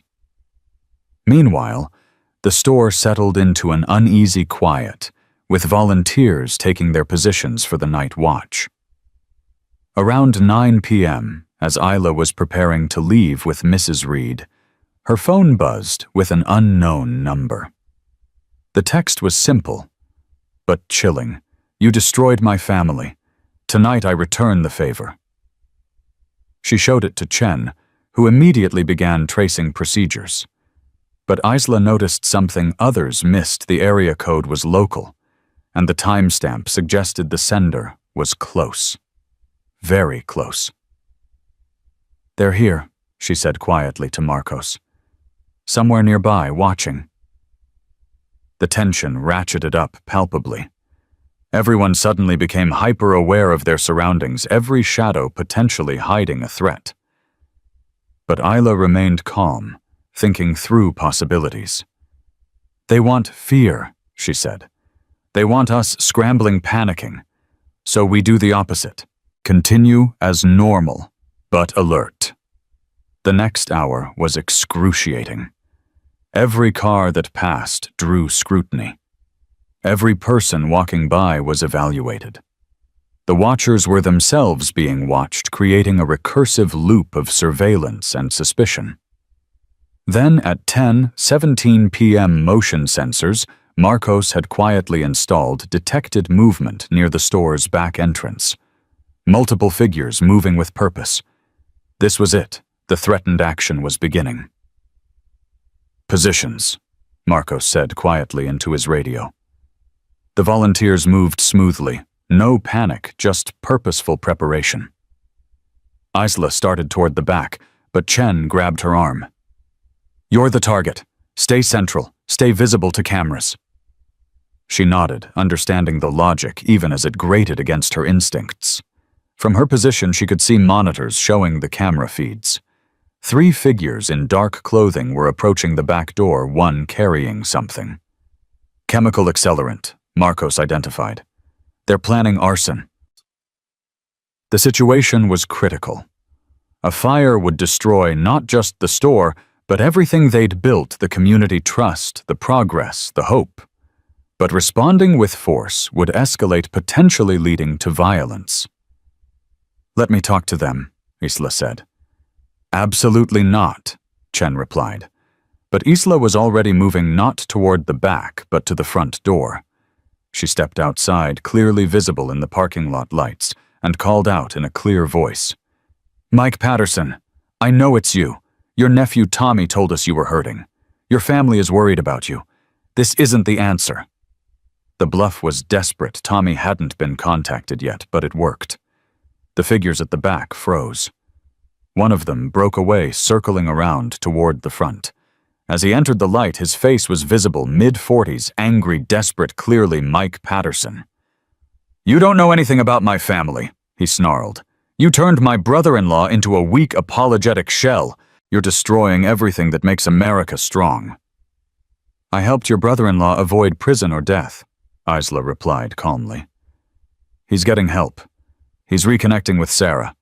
Isn't that what family does, help each other through crisis? Shut up, Mike shouted, pulling something from his pocket. Not a gun, a lighter.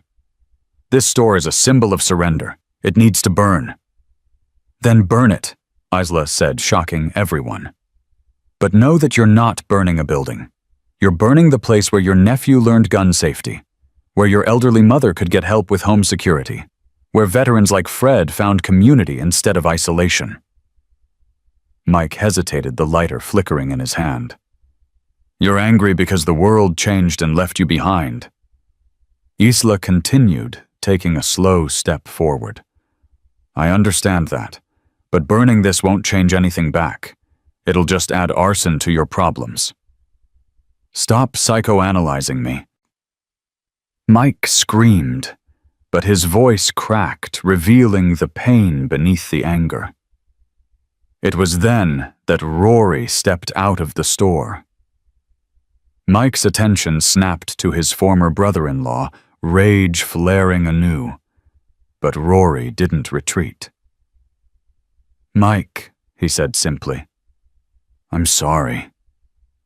The two words hung in the air like a prayer. "I'm sorry I wasn't the brother-in-law you wanted. Sorry I couldn't save your sister's marriage to me. Sorry I fell apart and embarrassed the family. But I'm getting help now, and you can too."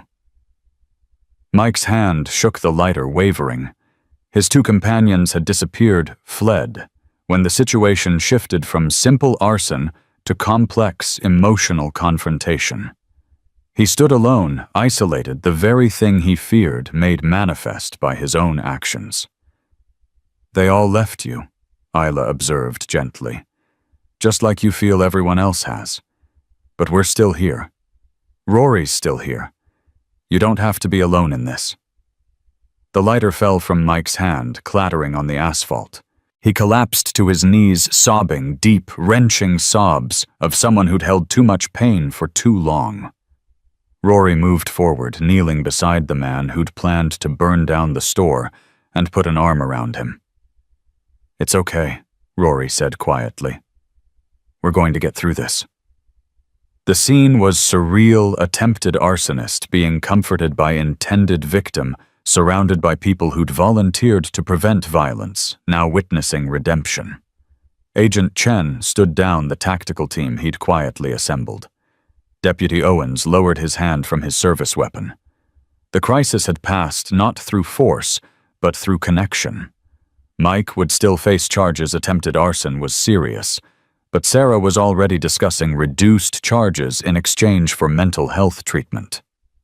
The pattern of intervention over incarceration was establishing itself, creating a new model for community justice. As Mike was led away by Deputy Owens, firmly but not roughly, Isla found herself surrounded by the volunteers. They looked at her with something approaching awe, but she quickly redirected their attention. "Everyone did their job," she said.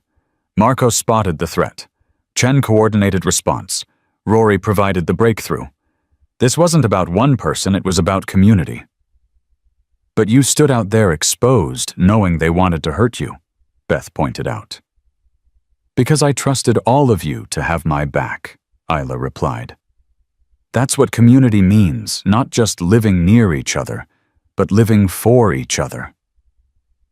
The profound truth of that statement settled over the group as they began to disperse for the night. The immediate threat was over, but everyone knew this was just the beginning. The Attorney General's investigation still loomed. The extremist attention remained. The hard work of transformation continued.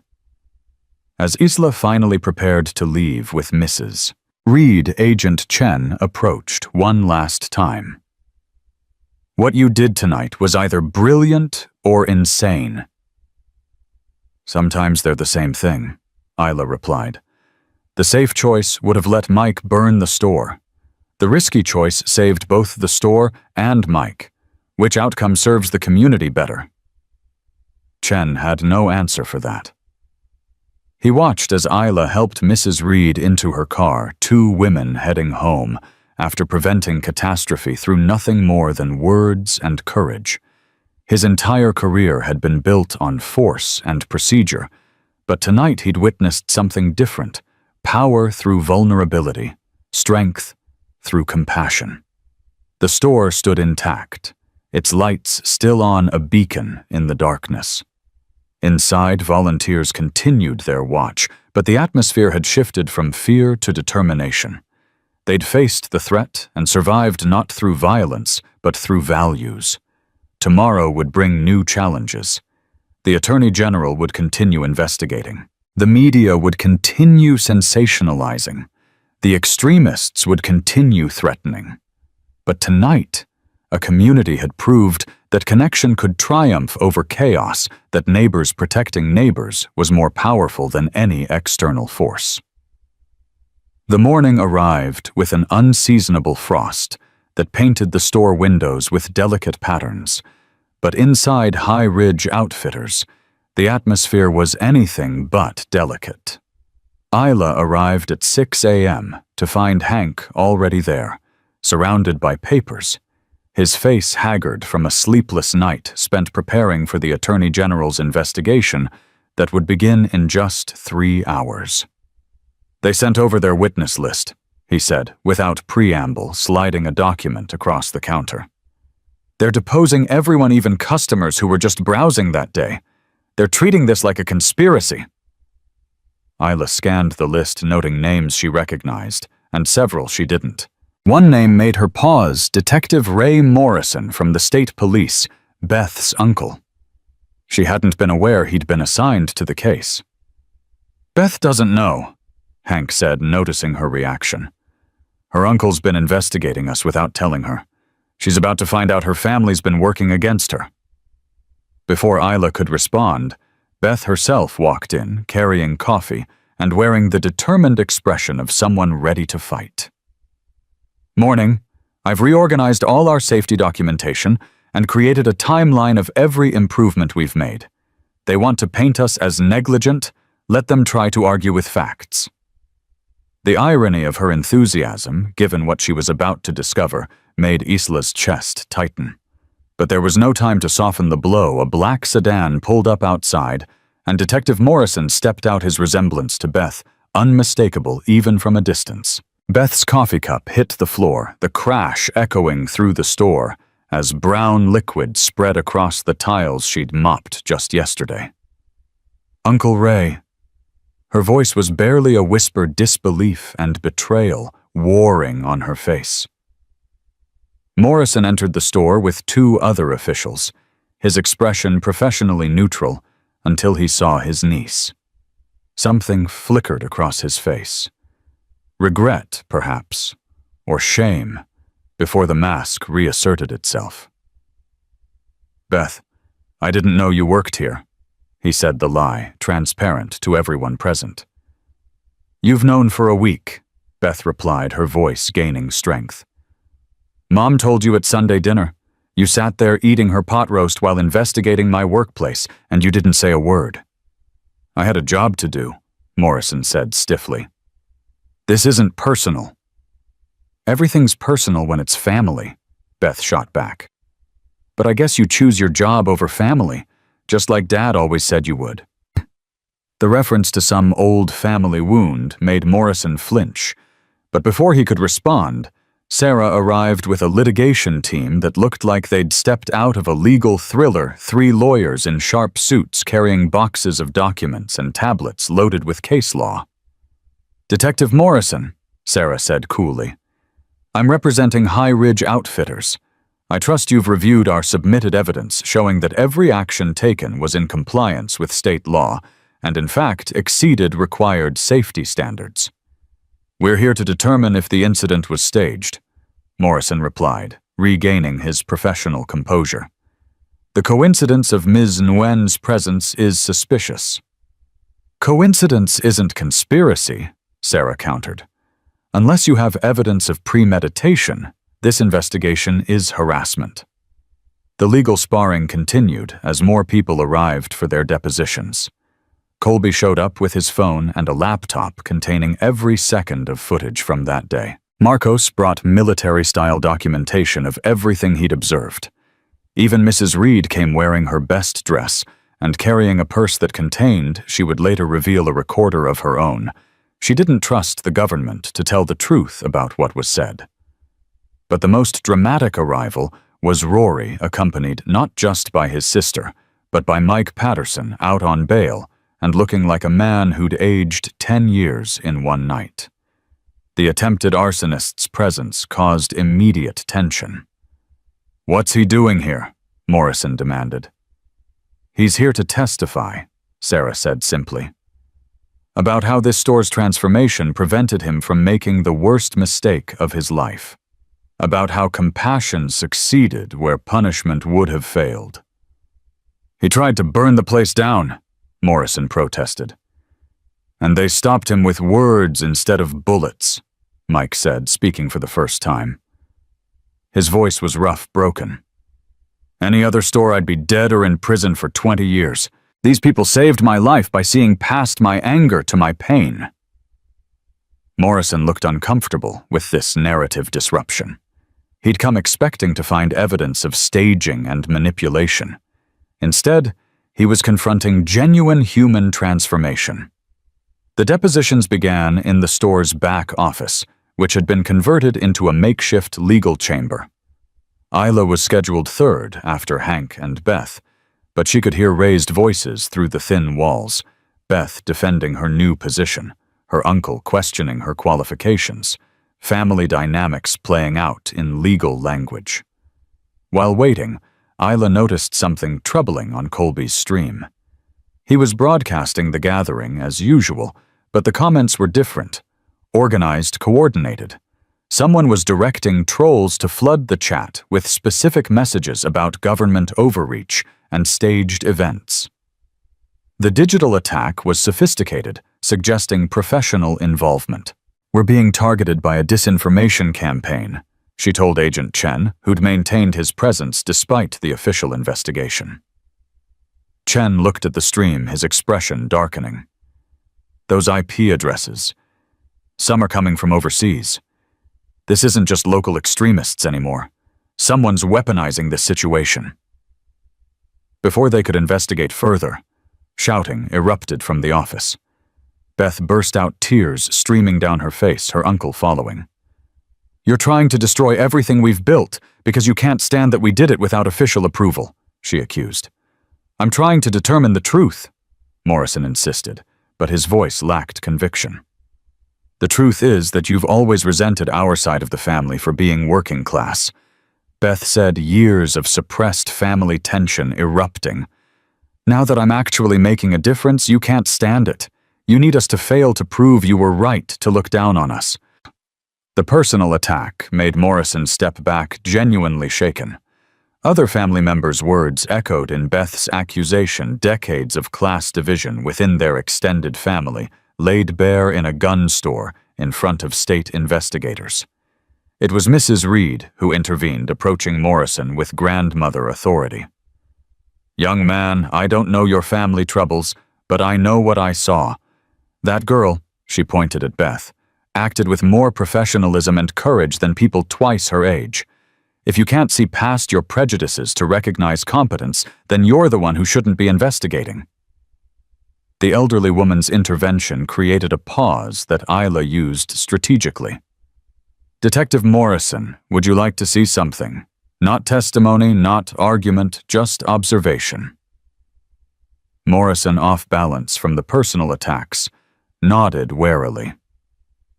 Isla gestured to the front of the store, where despite the investigation, customers were beginning to arrive for the scheduled youth safety class. Parents with teenagers, younger children with guardians, all arriving despite the controversy, or perhaps because of it. "Watch," Isla said simply. Over the next 30 minutes, Morrison observed Beth seamlessly managing the arriving families, checking documentation, explaining safety protocols, handling concerned parents' questions with expertise that belied her short tenure. He watched Marcos teaching basic safety to wide-eyed children with patience and clarity. He watched Trent, the formerly dismissive clerk, kneeling to explain to a young girl why safety rules existed, using language appropriate for her age. "This transformation happened in less than a week," Isla told Morrison quietly.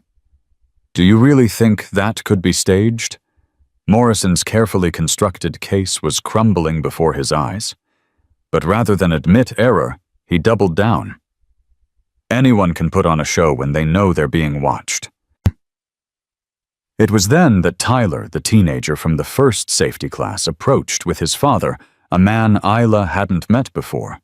The father was everything his son wasn't: large, intimidating, wearing clothing that suggested manual labor and hard opinions.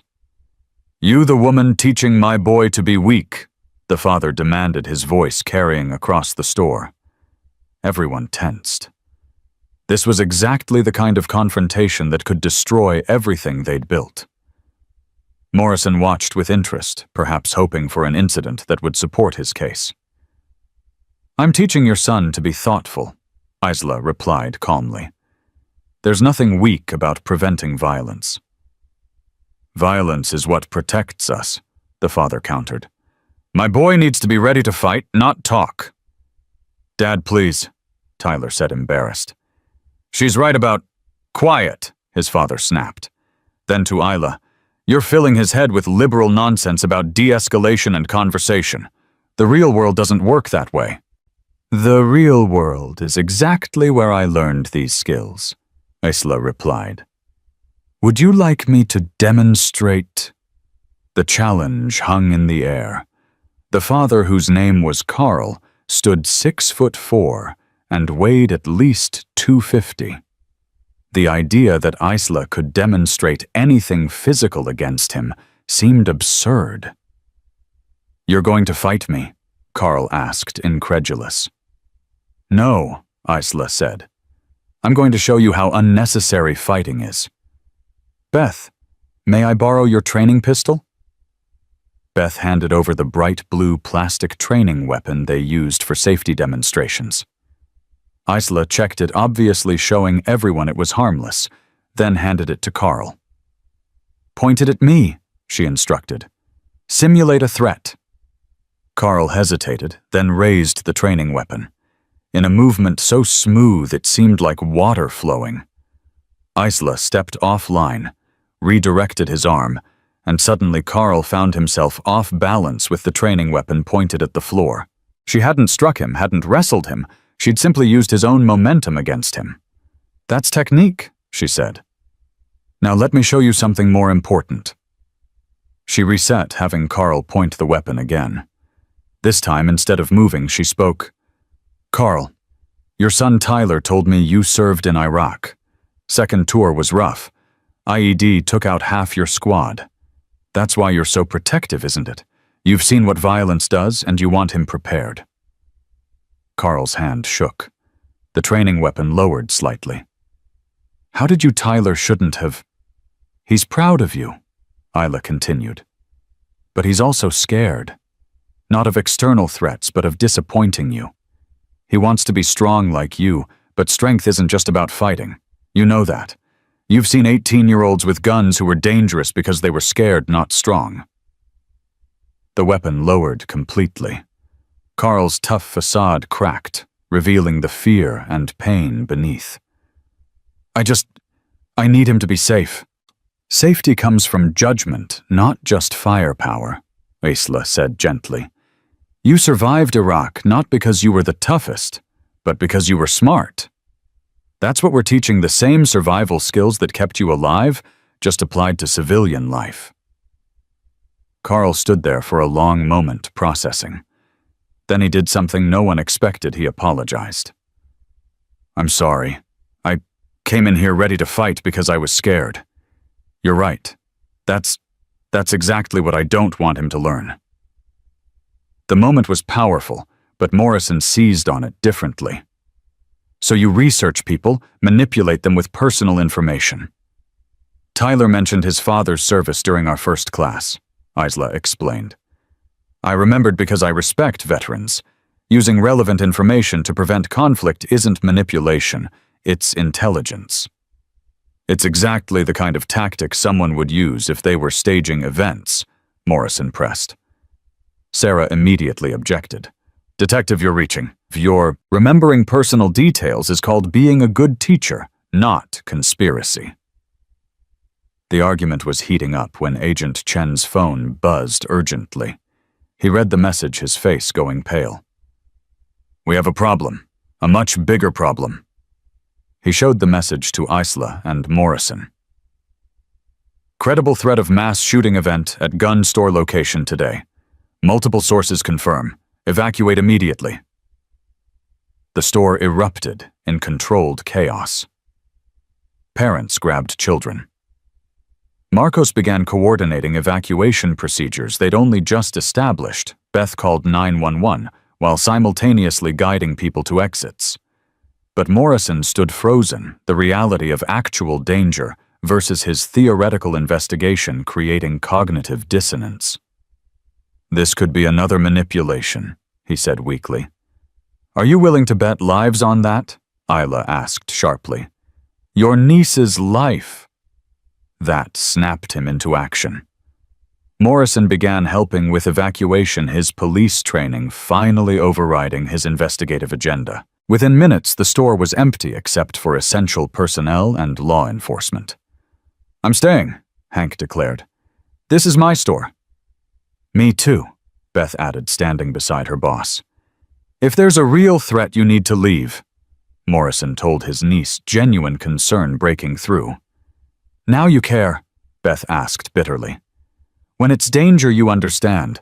What about the danger of destroying people's livelihoods with false accusations?" Before Morrison could respond, Colby pointed to his stream. "Guys, look at this." Someone in the chat had posted, "It's happening. Check the news." They turned on the store's TV to find breaking news, but not about their store. Another gun store 2 counties over was under attack. An active shooter situation was unfolding live, with casualties already reported. The similarity was chilling, a store that had recently implemented new safety measures that had received positive media attention, now under assault. "It's coordinated," Chen said grimly. "Someone's targeting reformed gun stores, places that represent change." "Why?" Morrison asked, his investigation forgotten in the face of real crisis. "Because change threatens extremists more than opposition," Isla explained. "We're proving their narratives wrong, showing that responsibility and rights can coexist. That makes us targets." The reality of the situation settled over everyone like a suffocating blanket. They weren't just dealing with local anger or isolated extremism, they were facing organized opposition to progress itself. "We need to coordinate with the other store," Marcos said, already pulling up tactical communications. "Share intelligence protection strategies. I'll contact their owner." Hank offered his business competition forgotten in the face of shared threat. The next hour was a blur of activity. Law enforcement descended on the store, but not as investigators, as protectors. Morrison found himself working alongside the people he'd been investigating, the immediate threat dissolving artificial boundaries. During a brief lull, Beth approached her uncle. "Remember when I was 8? That man at the park who scared me? You didn't investigate or interrogate. You just protected me. That's the uncle I needed today." Morrison's professional mask finally cracked completely. "Beth, I thought I was protecting you. From being associated with controversy, from career damage. I don't need protection from purpose," Beth interrupted. "I need support for it." Their reconciliation was interrupted by unexpected arrivals. The youth who'd been evacuated were returning along with their parents, not fleeing, but standing ground. "We're not letting fear win," Carl said, Tyler beside him. "If they want to scare us away from learning safety, then learning safety becomes resistance." One by one, families filed back in. The scheduled class had become something more, a statement of defiance against extremism. Morrison watched in amazement as the community he'd been investigating for staging events proved their authenticity through courage. "Detective Morrison," Isla said, approaching him. "You wanted to know if this was real or staged. Here's your answer. No one stages this. No one scripts parents bringing children back to a threatened location because they believe in something bigger than fear." Morrison nodded slowly. "I need to make a call. To my superiors. This investigation needs to end." As he stepped away to make the call, Sarah pulled Isla aside. "The Attorney General isn't going to give up easily. Political careers are staked on this. Then we make it politically impossible to continue," Isla replied. Colby, how many viewers? 47,000 and climbing, he reported. News outlets are picking up the stream. We're trending nationally. Isla made a decision. She stepped in front of Colby's camera, addressing not just his audience, but the larger world now watching. What you're witnessing isn't about guns, she said, her voice clear and strong. It's about community. It's about choosing growth over stagnation, connection over isolation, hope over fear. Extremists want us divided because division makes us weak. But look around former antagonists working together, families standing firm, a community refusing to break. This is what America actually looks like when we remember we're neighbors first, everything else a second. The response was immediate and overwhelming. Comments flooded in supporting the store, condemning the investigation, praising the community's courage. News outlets began changing their narrative from suspicious incident to community resilience. The Attorney General's office, monitoring public sentiment, saw their case evaporating in real time. But the day's drama wasn't over. Agent Chen received another update. The shooter at the other store had been subdued, but not before leaving a manifesto. In it, High Ridge Outfitters was named as the next target with specific mention of Isla as a priority target for elimination. We're shutting down, Morrison said immediately. Everyone out, now. No, Isla said firmly. That's exactly what they want. We stay open, we finish the class, we show them that terrorism doesn't work. That's insane, Morrison protested. That's necessary, Isla countered. Every time we surrender to threats, they grow stronger. We have law enforcement here, we have community support, we have global attention. If not now, when do we stand? The debate that followed was intense, but brief. In the end, it was Mrs. Reed who settled it. I'm 73 years old. I've lived through wars, riots, and more threats than I can count. You know what I learned? Running from bullies just makes them chase harder. I'm staying. And one by one, others committed. Not everyone, some parents understandably chose to leave with their children, but enough stayed to make a statement. The youth safety class would continue with armed law enforcement present, but unobtrusive, the community refusing to let fear dictate terms. Morrison watched all of this unfold with growing respect and diminishing resistance. Finally, he approached Isla. I owe you an apology. All of you. I came here looking for fraud and found this, whatever this is. This is democracy in action, Isla replied. Messy, dangerous sometimes, but ultimately about people choosing their path rather than having it chosen for them. The class proceeded with surreal normalcy, teenagers learning proper stance, while SWAT members secured the perimeter, parents asking questions about safe storage, while helicopters circled overhead, Beth teaching basic safety rules while her uncle stood guard. Then, at 3:47 p.m., exactly 1 week after the original incident, something remarkable happened. Avery Park arrived for her follow-up inspection as scheduled despite everything. She walked through the chaos of protection and persistence clipboard in hand, conducting her review as if it were any other day. Full compliance, she announced after an hour. Every citation addressed, every requirement exceeded. High Ridge Outfitters is officially the safest gun store in the state. The announcement felt anticlimactic, given the circumstances, but it mattered. Official validation of their transformation, proof that change was possible, that responsibility and rights could coexist. Morrison watched his case officially dissolve the investigation's premise proven false by documented evidence. As evening approached and the immediate threat level decreased, the would-be attacker captured 3 towns away, people began to disperse. But not with fear or exhaustion. With purpose. The day's events had galvanized something that hadn't existed a week ago, a true community forged in crisis, but sustained by choice. Tyler approached Isla as she prepared to leave. "Ms. Nguyen, my dad wants to know if you'd consider teaching more than just safety, like conflict resolution and stuff. He says you understand things he learned in war but could never put into words." "Tell your father I'd be honored," Isla replied. "Real strength isn't about being ready to fight. It's about being strong enough not to need to."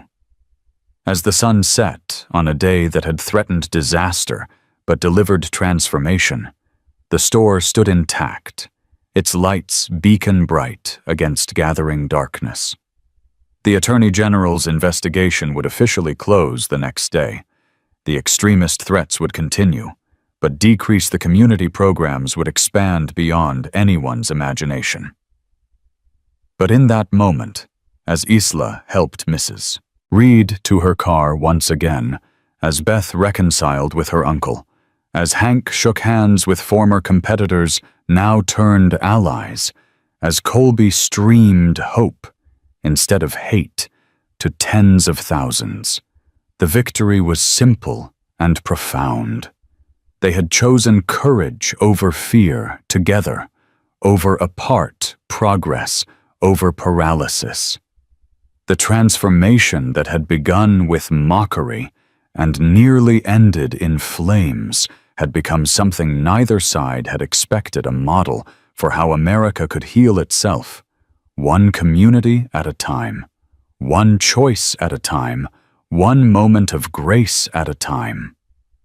6 months had passed since the week that changed everything, and High Ridge Outfitters bore little resemblance to the store where Isla had first been mocked for her appearance.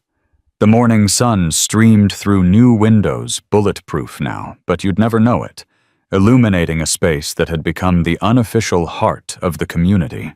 Isla stood in the training room they'd added to the back, preparing for what would be the most important presentation of her life, though she didn't know it yet. The Whitman Foundation had delivered on their promise, and the $2 million grant had transformed not just the store, but the entire approach to gun safety in 3 states. Today, representatives from the Department of Justice were coming to evaluate the program for potential federal adoption. If successful, the High Ridge model, as it had come to be known, would become national policy. Beth entered the training room, carrying a tablet, her confidence now natural rather than forced.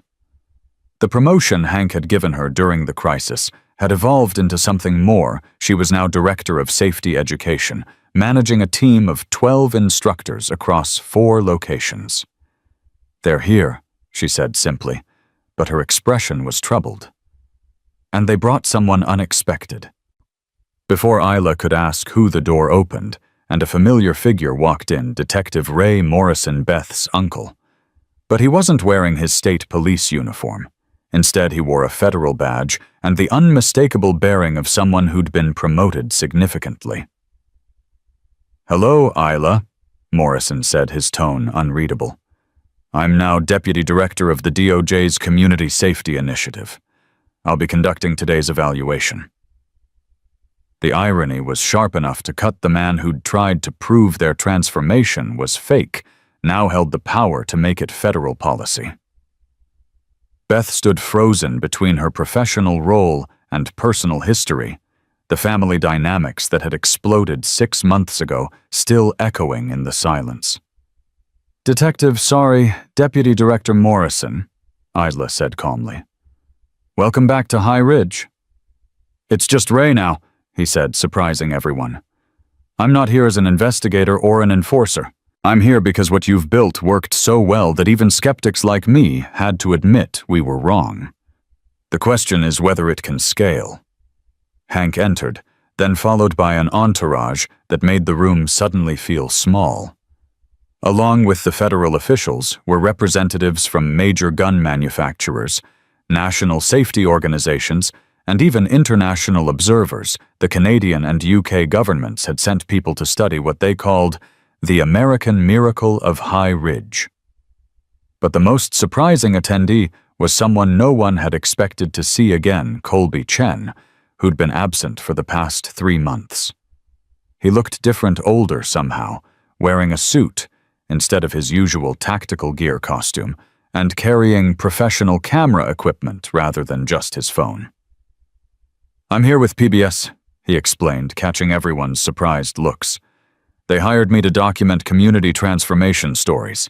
Turns out my streaming style translates well to documentary work. Today's evaluation is going to be part of a national broadcast." The weight of the moment settled on everyone.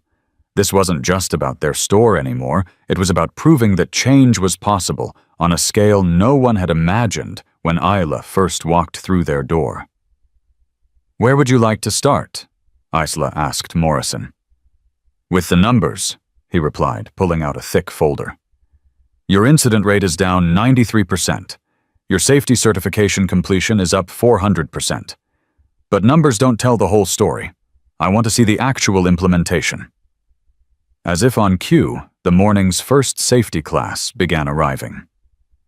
But these weren't typical students, they were gang members part of an outreach program Isla had developed with local law enforcement.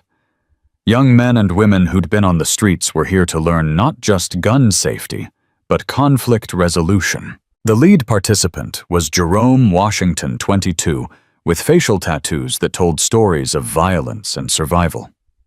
6 months ago, he would have been barred from the store. Today, he was here as a student leader, helping to teach younger members of his community. "Ms. Nguyen," Jerome said, approaching with a respect that had been hard-earned over months of work. "My cousin Deshaun is nervous about being here. His brother was shot by someone who bought their gun from a store like this." "Bring him over," Isla said gently. "Let's talk." Deshaun was 16, skinny, trying to look tough, but fear visible in his eyes. He stood before Isla with the defensive posture of someone who'd learned that vulnerability meant danger.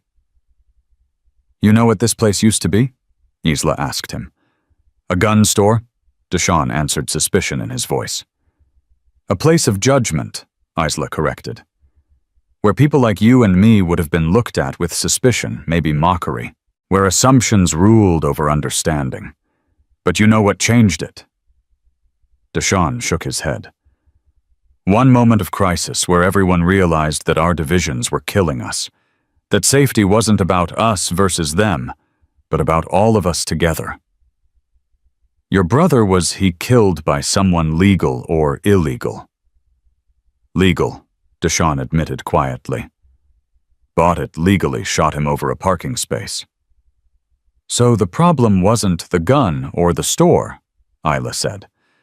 "It was the absence of connection, the failure to see each other as human. That's what we're fixing here." Morrison watched this interaction closely, taking notes. But his observation was interrupted by commotion at the front door. A group of protesters had arrived carrying signs reading "Compromised Rights" and "Federal Overreach." Leading them was someone unexpected, Mike Patterson, the man who'd tried to burn down the store 6 months ago. But Mike wasn't here as a threat. His signs were different from the others, reading "Reformed but not controlled" and "Community Choice, not Federal Force." He'd become an advocate for local solutions over federal mandates, his own transformation making him a complex voice in the debate. "I don't support federal takeover," Mike announced to anyone listening, including Colby's PBS cameras. "But I support what this store has become. There's a difference between community choice and government force." The nuance of his position created confusion among both his fellow protesters and the federal officials.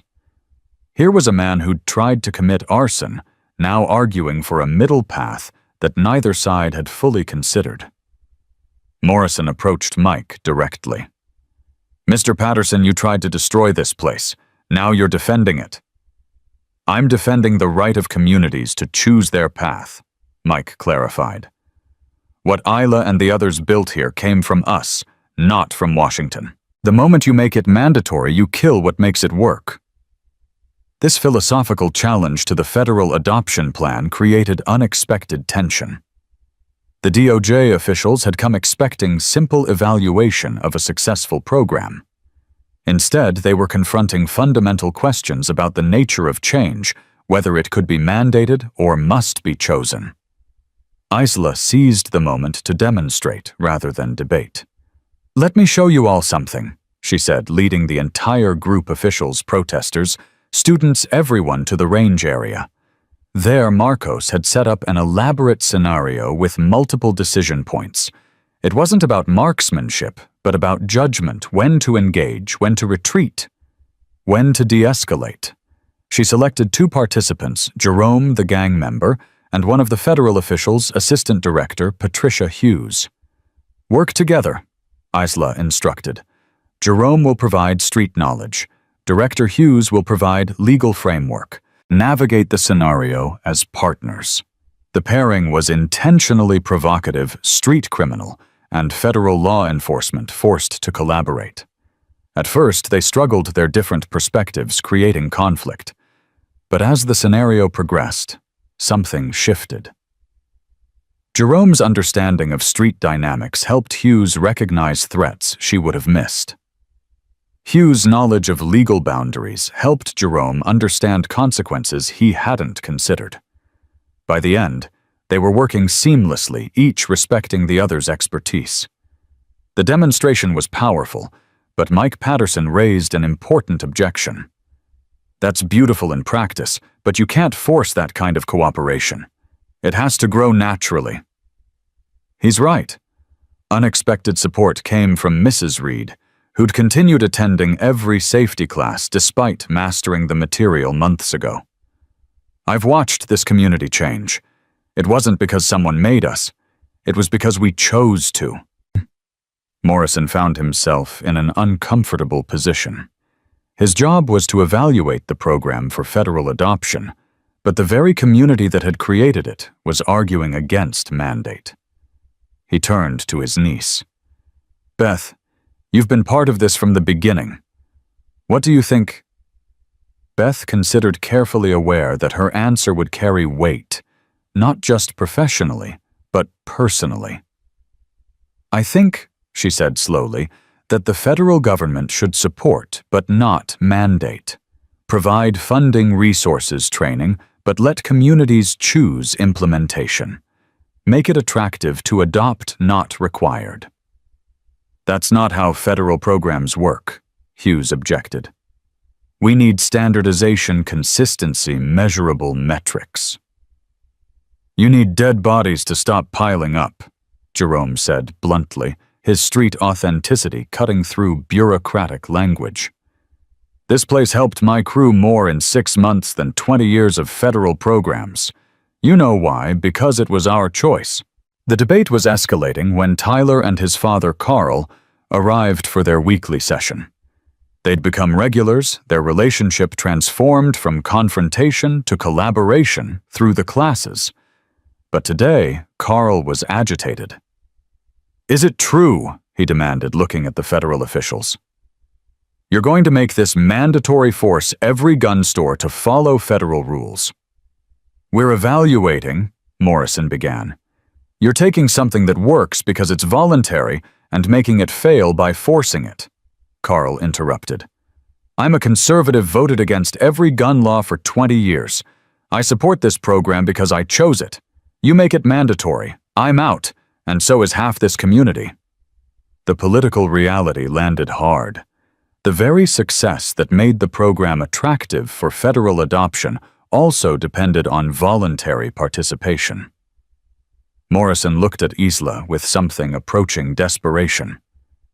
"Help me understand," he said. "How do we scale success without standardization?" Isla moved to the whiteboard that had become a fixture in the training room where countless safety lessons had been diagrammed. She drew a simple image, a seed growing into a tree. "You don't scale by replication," she explained. "You scale by inspiration." Every community has different needs, different dynamics, different wounds to heal. High Ridge needed to bridge class divisions and overcome mockery. Other places might need to address racial tensions, urban versus rural divides, or generational conflicts. She drew more trees, each different. Provide the seeds, funding, training resources, but let each community grow their own tree. Some will be oak, some pine, some fruit trees. The forest is stronger for the diversity. That's beautiful philosophy, Hughes said, but I need practical policy. Then watch, Isla replied, gesturing to the main floor where something remarkable was happening. The morning protesters had merged with the safety class. Former adversaries were talking, finding common ground in unexpected places. Mike Patterson was explaining to Jerome how his path from extremism to advocacy mirrored Jerome's path from gang violence to community leadership. Federal officials were listening to street wisdom, while gang members absorbed legal knowledge. Marcos had quietly started a practical exercise teaching both protesters and students basic first aid, something everyone could agree was valuable. Within minutes, people who'd arrived as opponents were working together to practice emergency response. This is what organic growth looks like, Isla told Morrison. You can't mandate this. You can only create conditions where it might happen. Colby was capturing everything, his documentary instincts recognizing historic moments. But he noticed something others missed, a young woman in the corner, watching everything with unusual intensity, taking notes, in what appeared to be Arabic. "Who's that?" he asked Beth quietly. "Amira Hassan," Beth replied. "She's from the State Department. There's international interest in our model. Apparently what we're doing here has implications for conflict resolution in places you wouldn't expect." The global significance of their local experiment added another layer of complexity. Morrison was no longer just evaluating a domestic program, but something with international ramifications. Then Fred Thompson arrived, the veteran with PTSD, who'd burst in with a water gun 6 months ago. He now co-led the veterans support group that met weekly at the store. With him were 8 other veterans, all dealing with various levels of trauma, all finding healing through community rather than isolation. "Deputy Director," Fred addressed Morrison formally, his military bearing evident. "I served 3 tours defending America. I came home broken, angry, dangerous. Traditional federal programs failed me. The VA failed me. This place saved me. Not because of policies or procedures, but because people saw me as human when I couldn't see it myself." His words carried weight that no statistics could match. Morrison himself, a veteran, understood the significance of Fred's testimony. But Hughes remained skeptical. "Individual success stories don't make policy," she said. "We need scalable systems." "Then let me show you a system," Hank said, speaking up for the first time. The store owner had been quiet during the evaluation, letting others lead. But now he pulled out his laptop, displaying spreadsheets and graphs. 6 months ago, I was barely breaking even, cutting corners to survive. Today, I run 4 locations, employ 43 people, and have a waiting list for safety classes. Not because of mandates, but because of market demand. People want what we're offering. Other stores are asking to learn our methods. The free market is scaling this faster than any federal program could." The capitalist argument from someone who'd nearly lost everything to corner cutting carried unexpected weight. Federal officials who'd dismissed community arguments couldn't as easily dismiss economic ones. "Show me the other locations," Morrison requested. The group moved to the conference room, where video screens showed live feeds from the 3 other stores that had adopted the High Ridge model. Each was different, adapted to local needs. The urban location focused on gang intervention. The rural one emphasized hunting safety and generational tradition. The suburban store bridged political divides through family programs.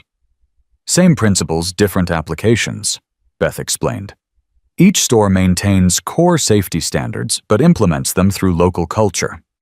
Sarah arrived then, having flown in from Denver, where she'd been helping establish legal frameworks for community-based safety programs. With her was someone unexpected, the Attorney General, who'd tried to prosecute them 6 months ago. Ms. Nguyen, Attorney General Richards said, his expression humble. I owe you an apology. I was wrong about everything. Your model has reduced gun violence in our state by 30%.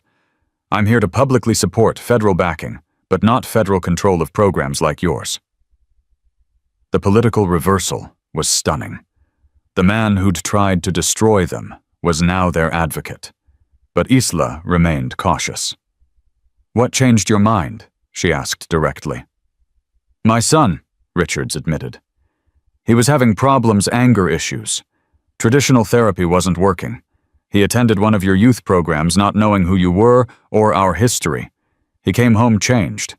When he told me about this amazing instructor named Isla, who taught him that strength meant helping others, I realized I'd nearly destroyed something precious. The personal testimony from a former enemy created a powerful moment, but it was interrupted by urgent news. Colby's phone buzzed with a breaking alert. Another mass shooting, this time at a school 3 states away. The room fell silent, the weight of ongoing tragedy overshadowing their local success.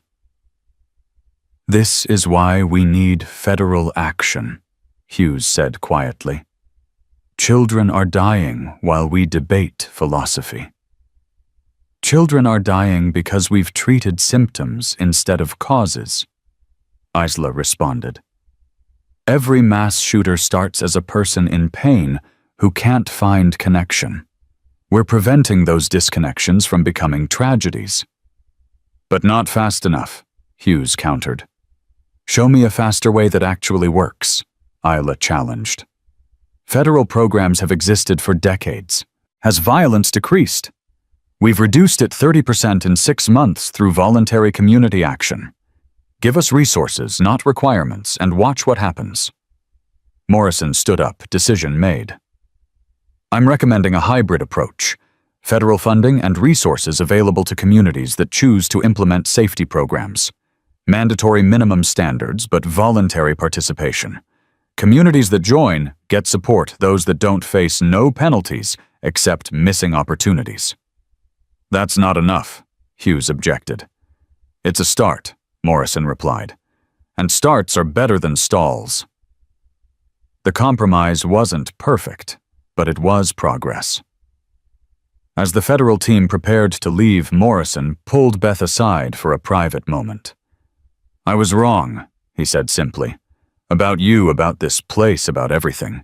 You've become something I never could, someone who changes lives instead of just investigating them. You changed too, Uncle Ray, Beth replied. 6 months ago you couldn't see past your assumptions. Now you're helping spread what we've built. That's growth. Their reconciliation was genuine family wounds healing through shared purpose, but the day's most powerful moment was yet to come. As the evaluation concluded and people began dispersing, a young man entered the store. Quiet, nervous, clearly struggling with something. He approached Isla hesitantly.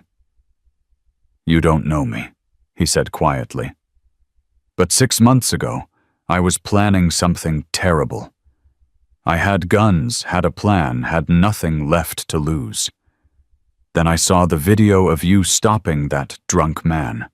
The way you saw him as human even when he was dangerous. It made me think maybe someone could see me that way too. The confession hung in the air, heavy with implication. This young man had been planning a mass shooting prevented not by law enforcement or federal programs, but by witnessing compassion in action. I got help, he continued. Sold the guns, started therapy, found community. I'm alive because of what you did that day. So are the people I would have hurt. Isla felt tears she rarely allowed herself. What's your name? David. David Chen. Agent Chen's son, actually. The revelation stunned everyone. The FBI agent who'd been protecting them had a son who'd been planning violence, saved by their example. Chen himself entered, then having waited outside while his son spoke. "This is why I stayed involved," Chen said, his professional composure cracking. "You saved my son's life without knowing he existed. How do you scale that? How do you make policy from grace?" "You don't," Isla replied. "You create spaces where grace can happen. You fund communities choosing compassion. You support people building bridges. You can't mandate miracles, but you can water the ground where they might grow." The federal evaluation officially ended with Morrison's recommendation for hybrid implementation, federal support for voluntary community programs. It wasn't everything advocates wanted, but it was more than skeptics expected. Within a year, 300 communities would adopt variations of the High Ridge model, each unique but united in principles of respect, connection, and chosen change. But the immediate moment was more personal.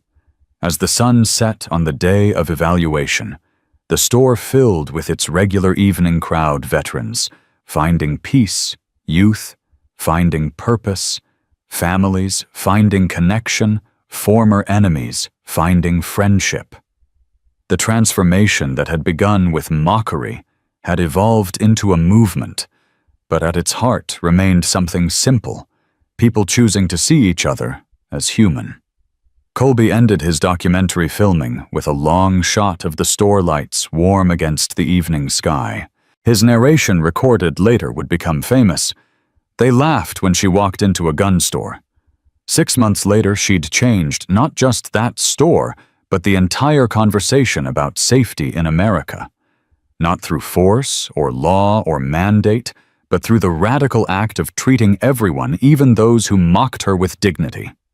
The last scene he captured was Isla helping Mrs. Reed to her car, the same simple act of kindness that had brought her to the store that first day. But now Mrs. Reed wasn't just a neighbor needing help. She was part of a community that had learned to help itself.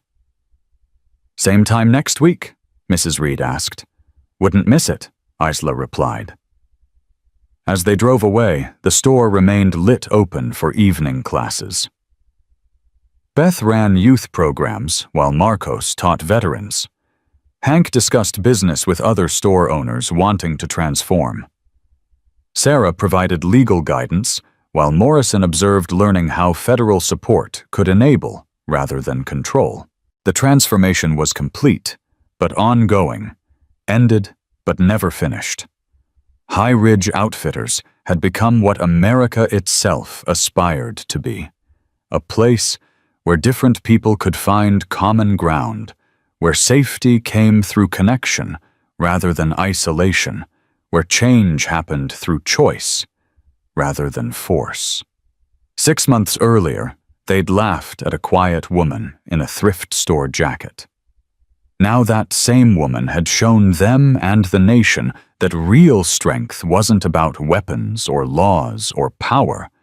It was about having the courage to see others as they could be, not just as they were.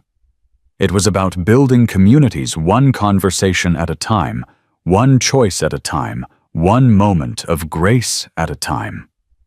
The revolution hadn't come through conflict, but through compassion. And it had started with something as simple as refusing to meet mockery with anger, choosing instead to demonstrate that competence and kindness could triumph over cynicism and fear. As the documentary would later conclude, what happened at High Ridge Outfitters proved that America's gun debate didn't need winners and losers. It needed neighbors. And sometimes creating neighbors out of strangers required nothing more than one person willing to stand in the gap with patience, wisdom, and an unshakable belief that people were capable of becoming better than their worst moments. The store still stands today, still teaching, still transforming, still proving that the most powerful weapon in preventing violence isn't legislation or enforcement, it's community. And it all began because one woman walked through a door, absorbed the laughter, and chose to teach rather than fight.